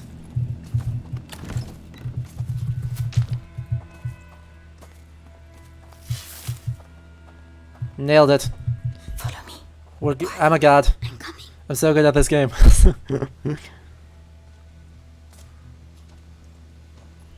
And he should be facing away from us, so if we quietly creep down this way, we should be able to cut across here, no problem. We are trapped. There's a hole in the wall. I'm too big. You'll have to go in and open the window for me. They'll see me. I'll keep him busy. Trust me. Does that track too? Huh.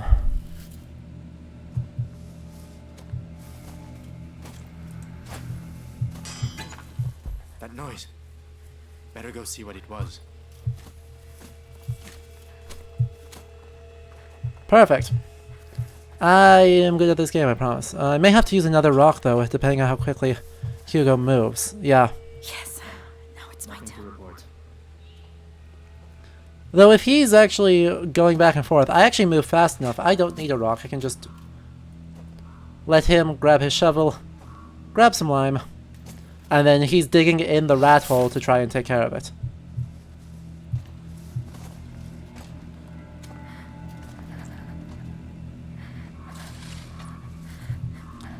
And turn around, please. Bye.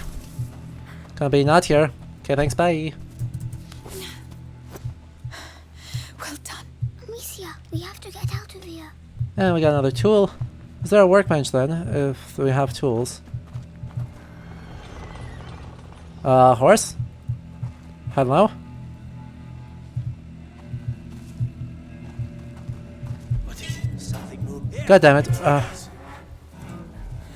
I'm super screwed. Yeah.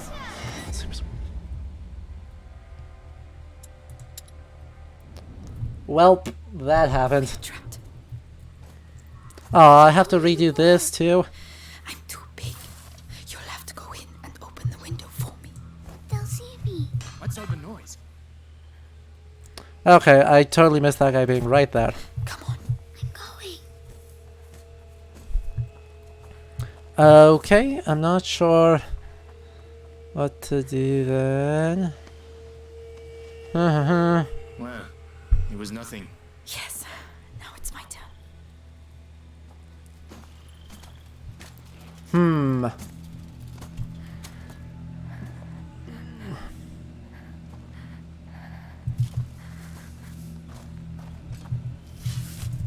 Go over, go over, go over, go over. Thank you.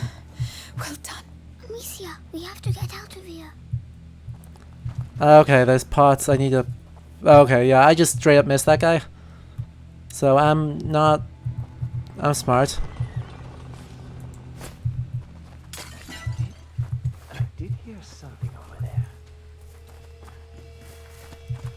Oh no. They blocked off the farm. Damn. Tell Lord Nicholas that the road is blocked. Any person or vehicle that wants to get through is to be stopped and searched. And what are we looking for exactly? A 5-year-old kid. Hugo de Rune. Oh god, he's 5. Oh no. Usual. Captain of the Purple Guard wanting them alive? Huh. Very important, I was told. What do you know? Lord Nicholas is Orders direct from the Grand Inquisitor himself. So keep your eyes peeled. spooky purple order. Purple's a weird color to mention for that, given that what do I do? They're all facing that way, so maybe I can slip across the bridge while they're not paying attention. Go down, go down, go down. Line there, and there's a path underneath. Yeah, great. Cord there. Careful, there's a garden there. Yes. Okay, we got more people doing more of the same things here. He's not wearing anything, so I probably could kill him. But that feels maybe suboptimal. Are you looking at me? There was someone over there. Are you looking?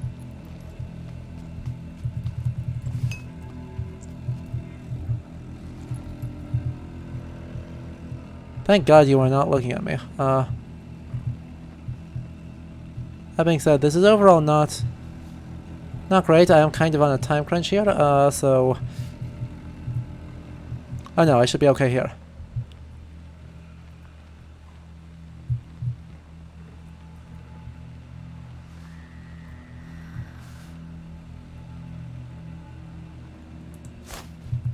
Where was that noise coming from? Over there. Come on, come on, come on! Woo! Was right, not a sound. Not a sound, he says, and then scuffs the landing. It was a false alarm. That's fine. I'm shocked we made it through that one okay, to be honest. Anyway, let's do this, because I've been wanting to do this for like the whole time. Cool, and we can do that one as soon as we want. And we can do improved this stuff too. And that uses only some of the same materials. I'll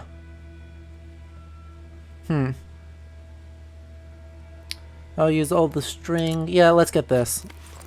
I want to be able to move faster. Not bad. Not bad at all. So what do I need more to do that? I need more cloth, and then another set of tools. Okay. I can make that work. But good, she's now wearing soft shoes, which should help me move faster, if I remember how the button to crouch. What? I sometimes forget the button to crouch. What did I do? Why are they looking for me? You didn't do anything. They're the ones who did something. If they catch us, will they hurt us? They are not going to catch us, alright? Alright. Yeah, anyway, they said Lord Nicholas was the head of the Purple Guard. Which is odd because at this time period, purple is becoming more common, but still is very much a royal color. Obviously drawing deliberately on Imperial Rome, but you know, the association still exists, and it is perpetually odd. Hugo? Hugo? Where are you? Hugo, it's not funny. Uh-oh. Hugo. Did I scare you? The Inquisition is here, Hugo. Do you want them to take you away? Hugo? Don't ever do that again. Alright. Aw, Hugo. I understand you're being 5 years old and dealing with trauma remarkably well, but like, haven't you had enough stuff surprising us today? Like, seriously, kid. They're here.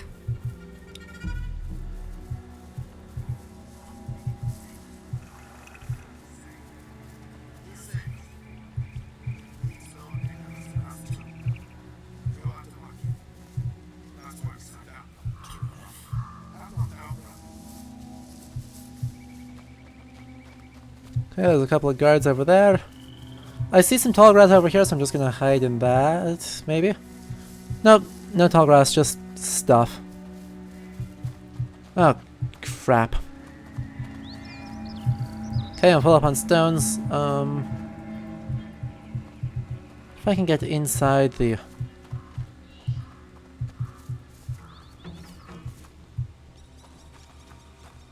If I can get in here, okay. Yeah. Thank you.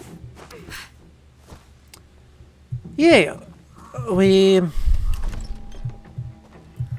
got a bunch of more materials there, which I appreciate. Really need those. And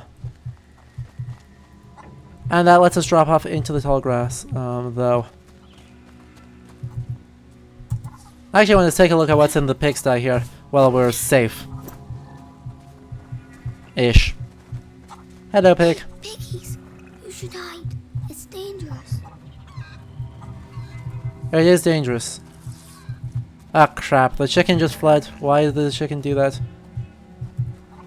And there's the chicken coop up there. Let's get back inside before the chicken alerts anyone.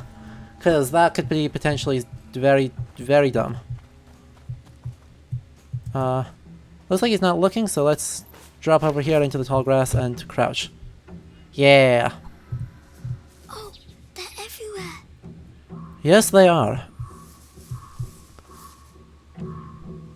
A deeply frustrating event, that. I wonder if I can throw this far enough over this way that attracts both of them. Actually, I don't want it to attract both of them. Unless I throw it over here as they walk past. Yeah, I can do that.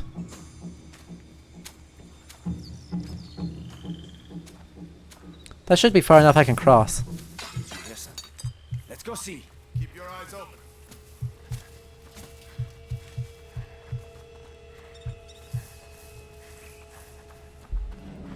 Watch it! There's someone Damn over it. there. Yep. I'm not sure I'm a fan that it's an instant fail state. That stinks.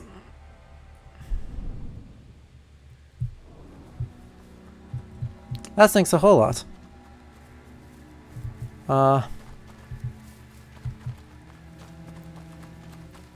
Okay, that's just more rocks. I forgot about that. I'll just run over this way then. Oh yeah, these guys have absolutely no peripheral vision. You should hide. It's dangerous. This team of no peripheral vision is fine. Yeah. Don't have a whole lot to talk about right now. History-wise, because right now it's just more of the same. This Inquisition is very weird and needlessly brutal. But yeah, do you guys have any questions? I guess anything that you've noticed that I have failed to talk about?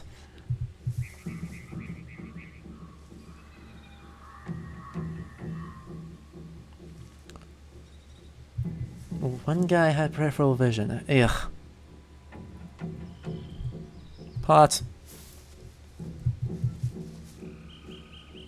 I still think the idea of throwing it over there makes a whole lot of sense. Just need to let this guy get far enough over.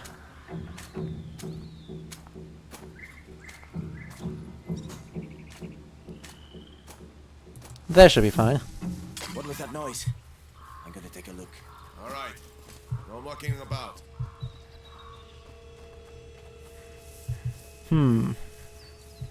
What are my options here? Oh shit. Over here. We got visitors.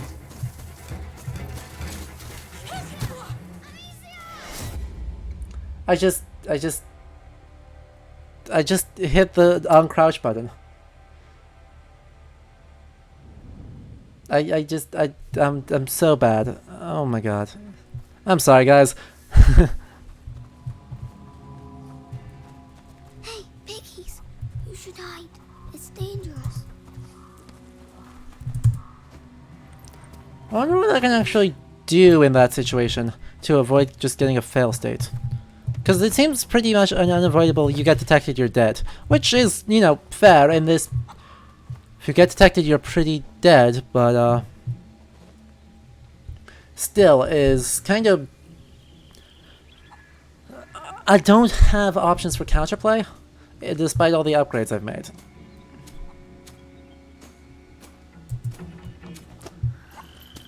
No, so I'll find a way through this eventually, but maybe I'll just focus on attracting this one guy. Oop, tab.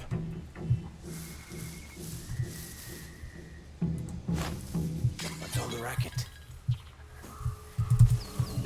Damn it! That was not what I was trying to do. Hey, come back! Come back! Oh yeah, let's play then. Haha! Damn it! Damn it! Ah.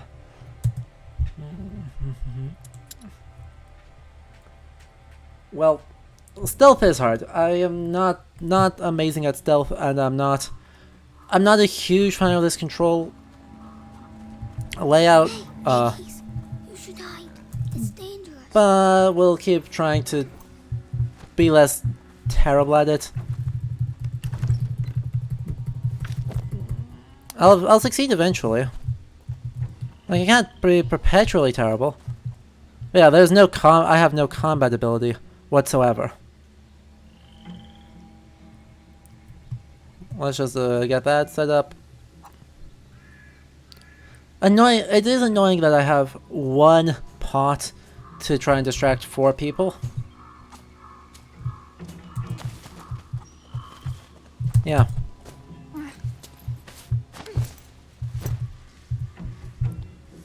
Oh, they're everywhere.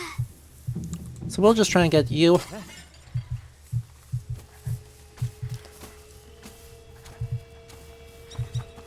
And good.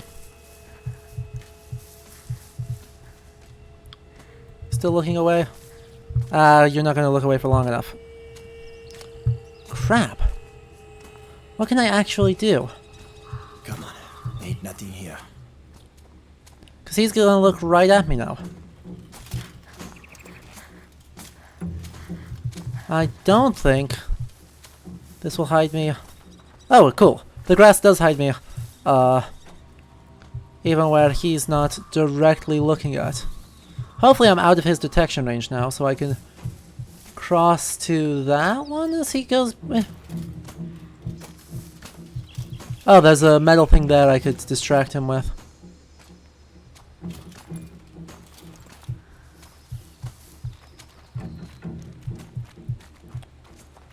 And there's more metal there. He's not looking at me. Right, if I tab over to these, then yeah, I can distract someone with those.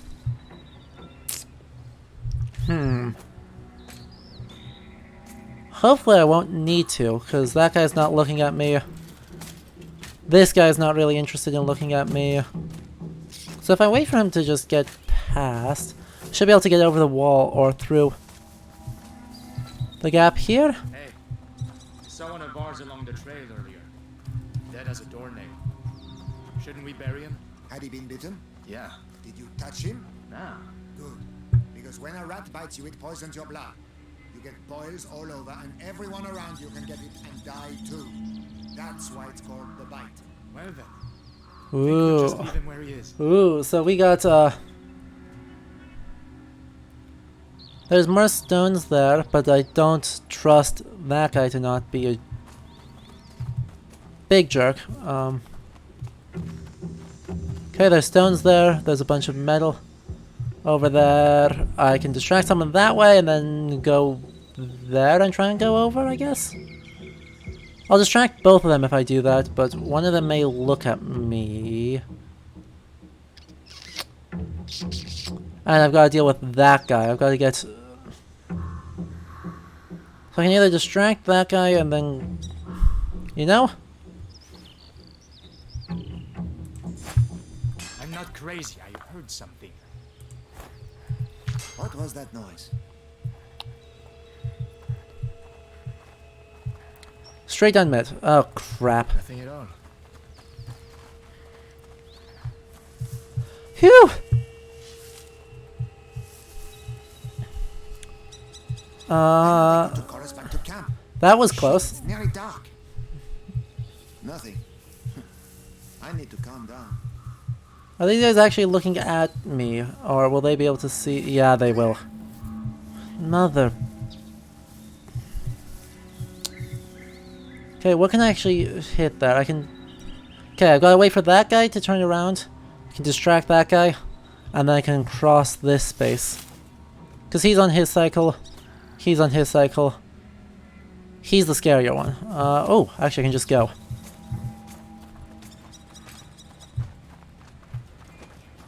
Heck yes. And there's a pot. Best weapon pot.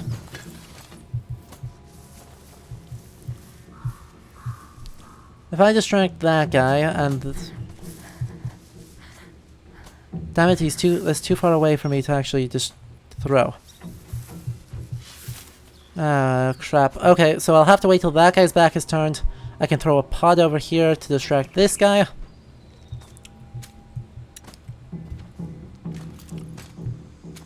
I'll wait for the next cycle, I think. Because it's already too late. And then I should be able to get across through this gap.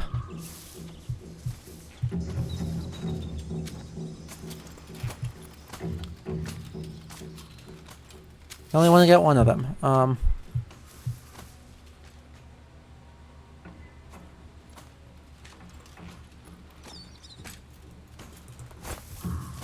That noise. I think it came from over there. Let's go. Let's go. Let's go. Let's go. Let's go. Let's go. And we're good. We made it. I just gotta wait for this guy so I don't walk straight into my own stupidity. And that guy's facing away from me, so we're fine. So yeah, just wait a cycle for one more guy, and then we made it. Anyway, Raptoris had asked a little bit ago, what was the favorite thing that came out of that medieval seminar a few weeks ago? The one, I assume you're talking about the mother of all pandemics, one that I've mentioned a couple times, from the Medieval Academy of America. No, they can't. So, yeah, there was a ton of cool stuff for that. The thing I really liked most was probably the, Alright. there was an argument of, I think his name was like Li Gao, a Chinese physician in the 13th century. Fall back. What's happening? Well, that's a good question. What is happening? Anyway. One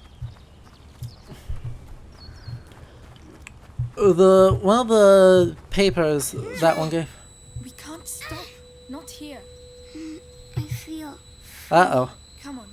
You'll be able to rest when we get to Laurentius's place. Uh-oh. This is not good. head. It hurts. I don't know what to do, Hugo. What would Mommy do? Give me medicine. I can carry you. That's the best I can do. Come on, climb up. Uh-oh. We are... Great. We have now lost our ability to do things or move quickly. And we know that the feeling funny is usually a sign of rats. I know. That must be why I feel all funny. And she, presumably he was protected from the rats, up in the house. At least you were allowed to see her. Huh? Nothing. Oof, Amicia is not better at all. Nope. Anyway, to finish that thought, Li Gao was writing in, I believe, the 1270s, a siege of a city in northern China. And he describes a network of... His mill. We're nearly there. Will he shut me inside again? Like Mommy? He'll get us to safety. Alright. It's true. It's dangerous out here. Sometimes it's fun too. You'll get better one day. Li Gao ended up creating a whole new idea of medicine in China. What on earth happened here? We're going to have to be careful now. You better get down, Hugo. And the argument from that, based off source-critical accounts of Li Gao and his contemporaries, is that Li Gao had contacts across northern China, and the carefully reading the sores he describes on patients from the Mongol siege, the argument is that those are buboes, and that therefore we're looking at a 13th century initial outbreak of the Black Death in China instead of the mid 14th century outbreak at the end of the Yuan dynasty. That's a lot of blood, It's and getting in my shoes. I don't believe it. we're going to try and avoid that as much as possible because blood is not optimal. What the? Get to the torch quickly. Backing up, hello.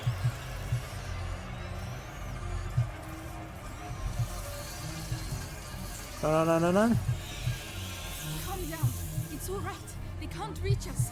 Okay, Come on. we're gonna have to go really fast. Go fast. If we could get a break, that would be nice, guys. Yep, I expected that. We'll be all right if we stay away from them. We have to get out of here. We're just gonna run really fast and pretend that that's enough. Run faster. Go. Come on. Quickly. Hurry. Come on. Faster. Climb up. I'll help you. Right. Cool. More rats. Yeah, they are apparently freaking everywhere. How did no one notice that they weren't freaking everywhere? That was close. That mud again. We'll never get through. Okay, so presumably I can do something with my sling there? Nope, sling. Yeah, there we go. Smush them into a pile of... Are they really all dead? I guess? They've been slaughtered. That's The not... Inquisition probably. I'm going to be That's sick. awful. That's awful. Yeah. Just walking over the dead pigs. It's fine. Yeah, they're falling back. And crap, where do I even go from here? Yeah, I can light it in that fire, but like, where do I... Okay, I'm supposed to guess just go through. I don't know. Like, I don't know where I'd go with this, because there's not something that I can...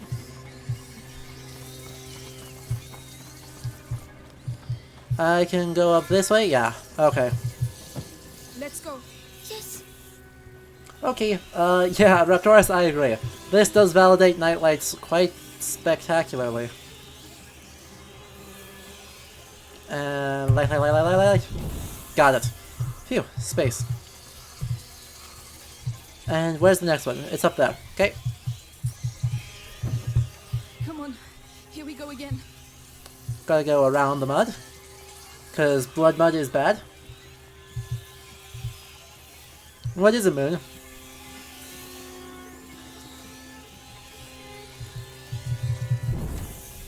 Nice, we get a cart. That's a lot of dead animal. Yeah, this is excessive amounts of dead animal, let's be clear. Wall of Corpses is a really good horror trope, but it is worth saying, like... we're looking at, I don't know, a few hundred slaughtered pigs? Well, definitely farms could have that many. This is kind of excessive. This is, I think, exaggerating the both productivity of a farm of this scale. Why did they kill the pigs? Maybe to contain the rats here. Not a bad, Very heavy. Don't you dare. Don't you dare. Talk. Push. Thank you, Hugo. You did not do the thing.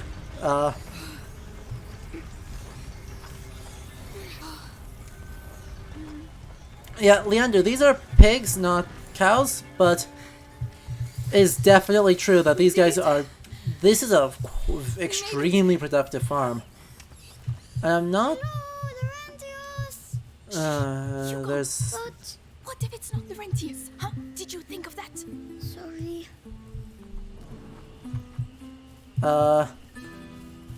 Yeah, this is still would be an incredibly wealthy farm. It's really dark.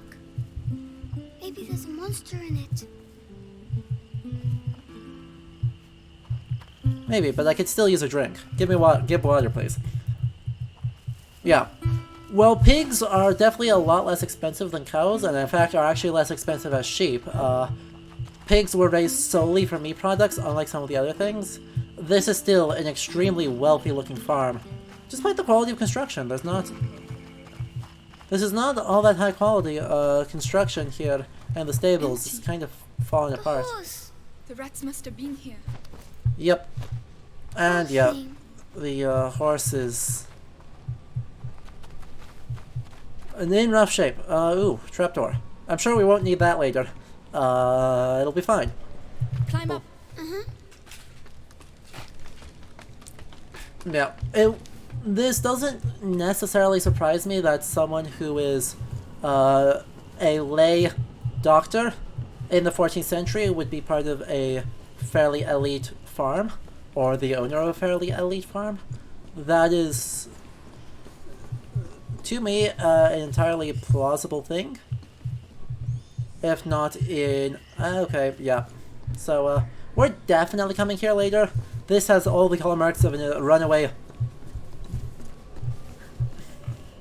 I'll go first. Yes. Yeah. So... look forward to us coming back here later in our final escape. Let me sprint, dang it. Your walking speed is not fast enough for me. Also, you know, it's not nighttime, it's just cloudy out. The windmill is in freaking shambles. Let's actually head over there. Hi, windmill. I see you. You are shiny. Is there shiny? Oh. What's left of it? It's pretty. A stock of things. Yeah, fly.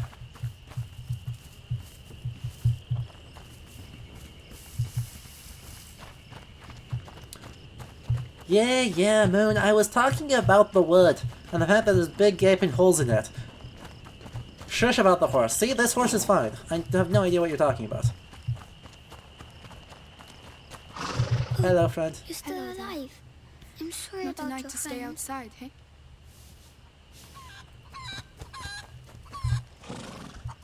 Really, Hugo? You have to chase the chickens too? Chicken.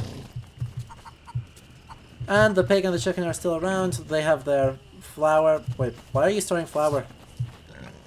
There. Don't store flour there. What the... What was that?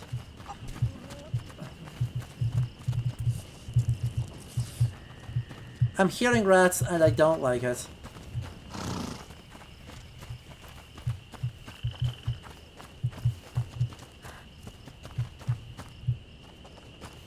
Hello? No. Hang on a minute.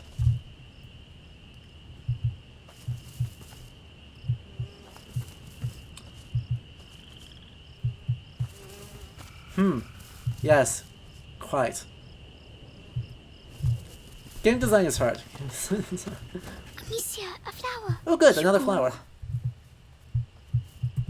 Hello. No, give it to me. Give flower, fools. This is not really the time, you know. Please. All right, go ahead. Claude, Granny's bonnet. It's as if she's hanging her head because she's Aw, sad. when did I lose the carnation? Be less lonely with I us. didn't Yes, notice. it's not good to be alone. All right, let's go. I didn't notice we lost our carnation. Aquilegia. Named for Aquila, the Latin word for eagle, in reference to the shape of its talon-like petals. Ancolia is a symbol of sadness and troubled souls, even of madness. While its flowers are sweet and edible, its roots and stems are highly toxic. When digested, they cause the entire digestive system to become inflamed and can lead to dangerous palpitations. Neat.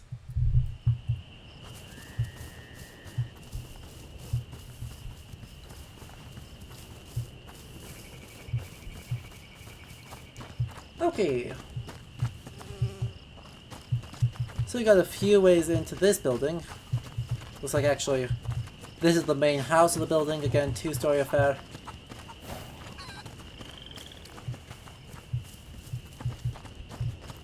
Let's see if any of these work. Door's locked. Locked. We have to get in somehow. Let's see if the other door's open.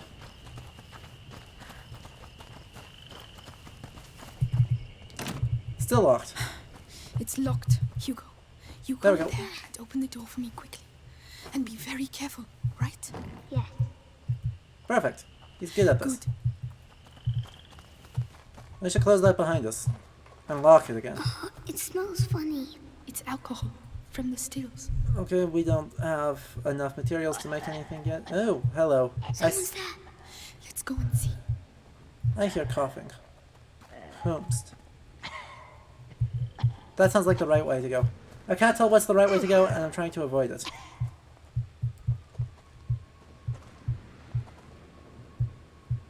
I don't want to go the right way. I want to go the wrong way. And it's annoying I don't have a few more resources to help make anything. Cool. No one here. Couple of suspicious looking hands.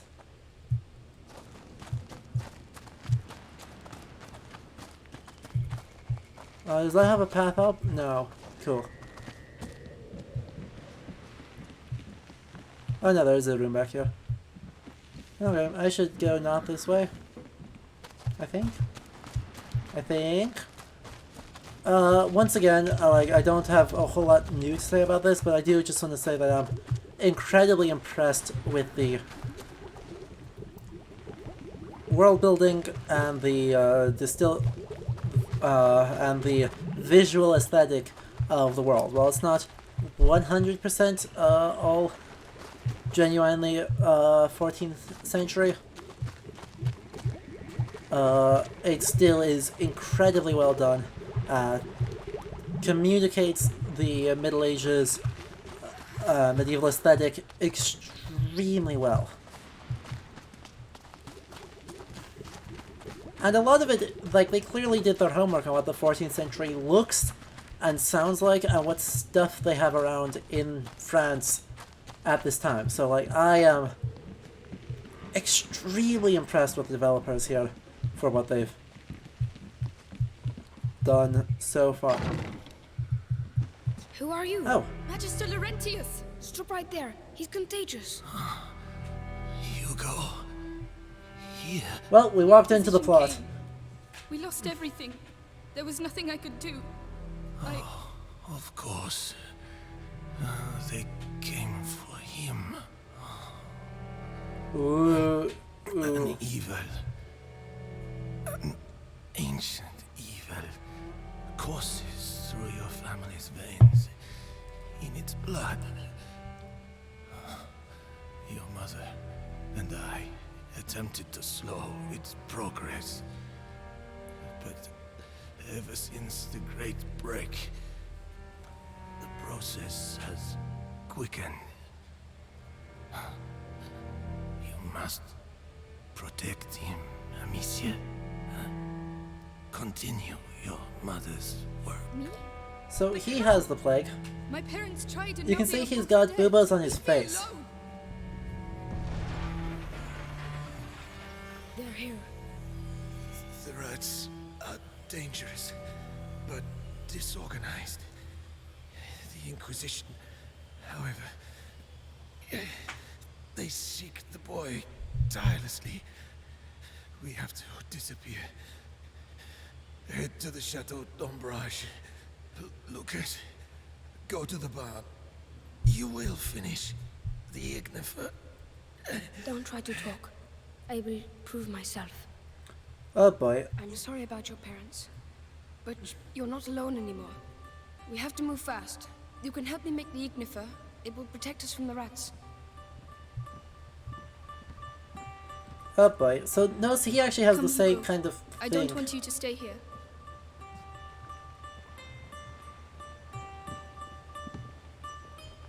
Aww.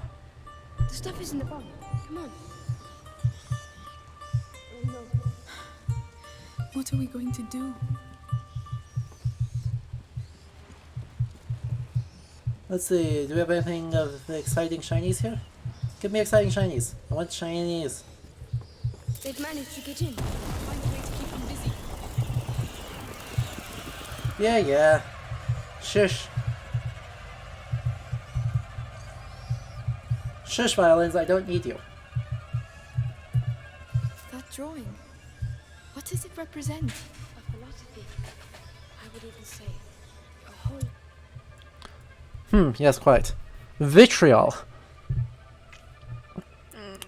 The abbreviation of a Latin formula Visita interiora terrae rectificando invenius occultum lapidem, meaning visit the interior of the earth, and by rectifying what you find there, you will discover the hidden stone. This maxim sums up alchemical philosophy based on the study of the fundamental nature of the elements that surround us and how they are transformed. These initials are also another name for sulfuric acid, used to modify this substance. This is not 14th century, this is later. I don't know if this vitriol is probably later 16th century. I don't know if it's actually historically attested. The design of the print here makes me think post-medieval alchemical stuff from the 16th, 17th, or really, yeah, probably first half of the 17th century or later. But if they're going into they're already going into like weird cursed blood things, they clearly want to lean into the alchemy. So I want to actually check. Give me a moment here while this spins to see if it's actually a thing that is attested. Apparently it is. Neat. A lot of very unreliable looking sites, so I'll have to look into that for next time as well. I'll make a note of that. Need a... There we go, got a pen. So remind me, I need to look up herbariums. Lapidaries. And... vitriol for next time. As... what's going on here? But yeah, this definitely looks post-medieval to me. It's like a very strange thing. But yeah. Yeah. It's very pretty.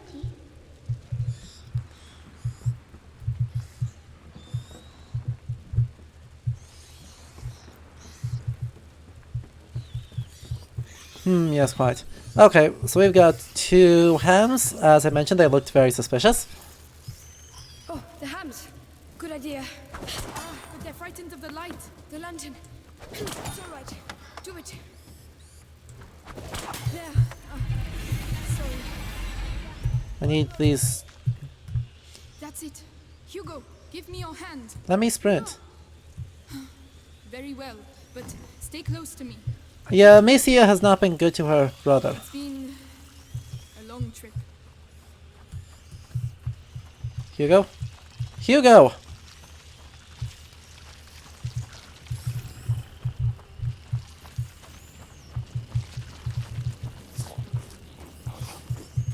Those bags look heavy. Rotten grain. Must be to feed the pig. Hugo, what are you doing? Hello? You're just gonna walk back and forth there?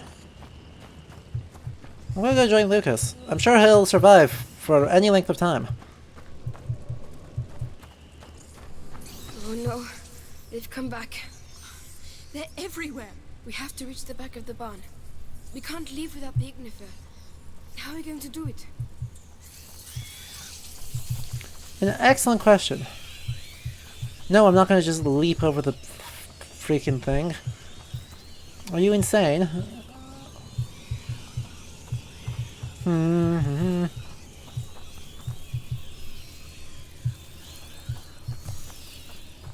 We need meat. Dead or alive. Oh no. We can use this. I see. Let me help you. Oh no. Oh no. You could say that. Oh no. Oh no. Oh no. Oh no. Oh no. Yes, dinner time, Piggy. Yum yum. Oh boy. We are having such a great time here, aren't we?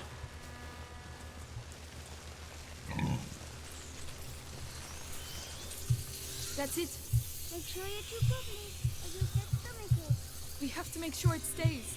I'll close the door.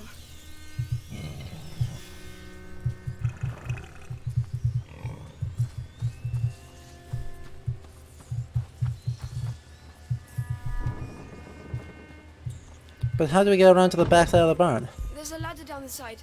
Come on. Let's go. Hugo? Hugo, listen. You can sulk if you like, but stay close. There we go. Ladder up. Ladder up. You go first. And off we go. This is kind of... Oh, there's things there. No. Crap. Let me down, let me down, let me down. Before I progress the plot, I see shinies. Hello. You're a shiny.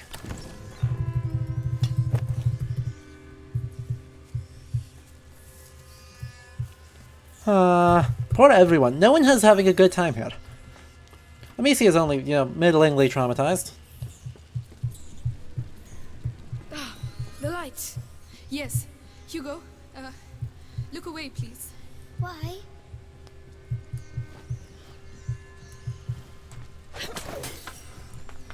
No, Amicia, what are you doing? I'm sorry, Hugo. He's still alive. We have no choice, Hugo. We have to get the rats away. It's horrible. You're just like all the others. Hugo. Yeah, we're not looking. There was no other way. We're not looking. Over here. That's a good question, Ark. I'm not... The pig. The extent of the reason why the ads... This is more than just a doctor's lab. My master is also an abominable, a great alchemist. Your name is Amicia, right? I'm Lucas. I would like to show you something, but it requires alcohol and sulfur. There must be some around here. I think Tell me where we... you found them. Alright. Alcohol and sulfur. Alcohol, sulfur, that's everything. Yeah, so the rats in this universe, the Dissolving the reagents. Oh, it's just alchemy. Lucas, why am I not Leviter ill like extractum sic. He was bitten by a rat. Latin. You weren't. And is he going to die? I'll do everything to make sure that doesn't happen. This oven. It must be what they call an athanol.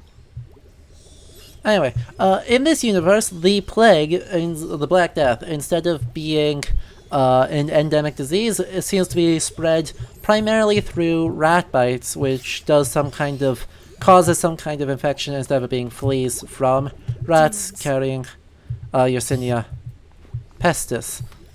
So, despite it being set in 1348 in France, it is Looks like they spent quite a bit of time here. a alternate universe in which we didn't have to worry things like plague don't work, and instead poisoned blood.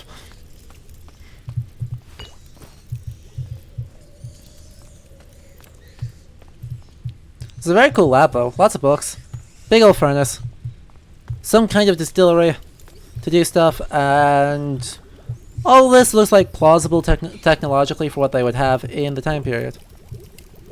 It's just the focus is entirely on rats, which seem to be tied to Hugo's illness somehow. Do it slowly, it's not dangerous. Alright. Ooh. So, this is it. Rats! Oh no! No! We're stuck! Not yet. The ignifer, Amicia. It's time. Aim for the embers at the center of the room. Alright. Neat. We can make bombs. Oh, it makes fire. Did I do that? Did I really just do alchemy? Yes. Your mixture is perfect. Like mother, like daughter. You know what? I'll show you how to create other projectiles. It will be really useful. I'd love to. Thank you. I finished my mixes. We have to go back to Laurentius. Amicia, you should go ahead. I hope you survive. I don't think you'll survive, but I hope you survive.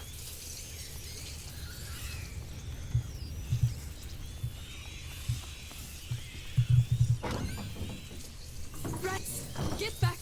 The ignifer! Throw it on the embers! Please don't blow up my face. And let's craft a couple more of those. Because I got a feeling we'll need it a couple more times. More rats. It'll be a good time. Yay. Anyway. There's a lot of them. Laurentius! I'll clear away. Kaboom. Let's go. Go first. Alright. A whole squad of us. Poor Hugo. Leave me alone. Hugo, Poor listen. Hugo. About earlier, I just wanted to tell you that I'm... Don't have time.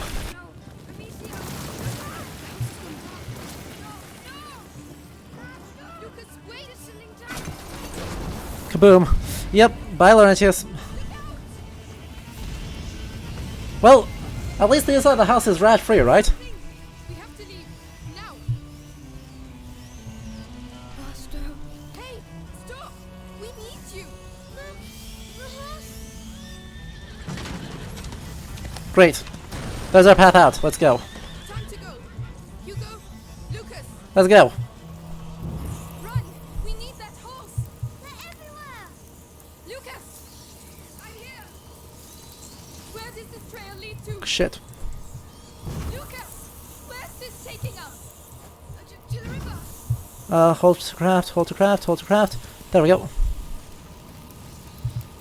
Nope, wrong one. And that. There we go. Oh, crap. Where now? There. There's a boat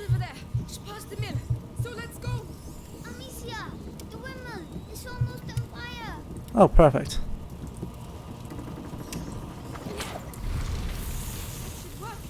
Lucas, this way. There we go. Fast enough. Got it. Go, go, go, go, go, go, go, go, go. Go, go, go, go, go, go, go.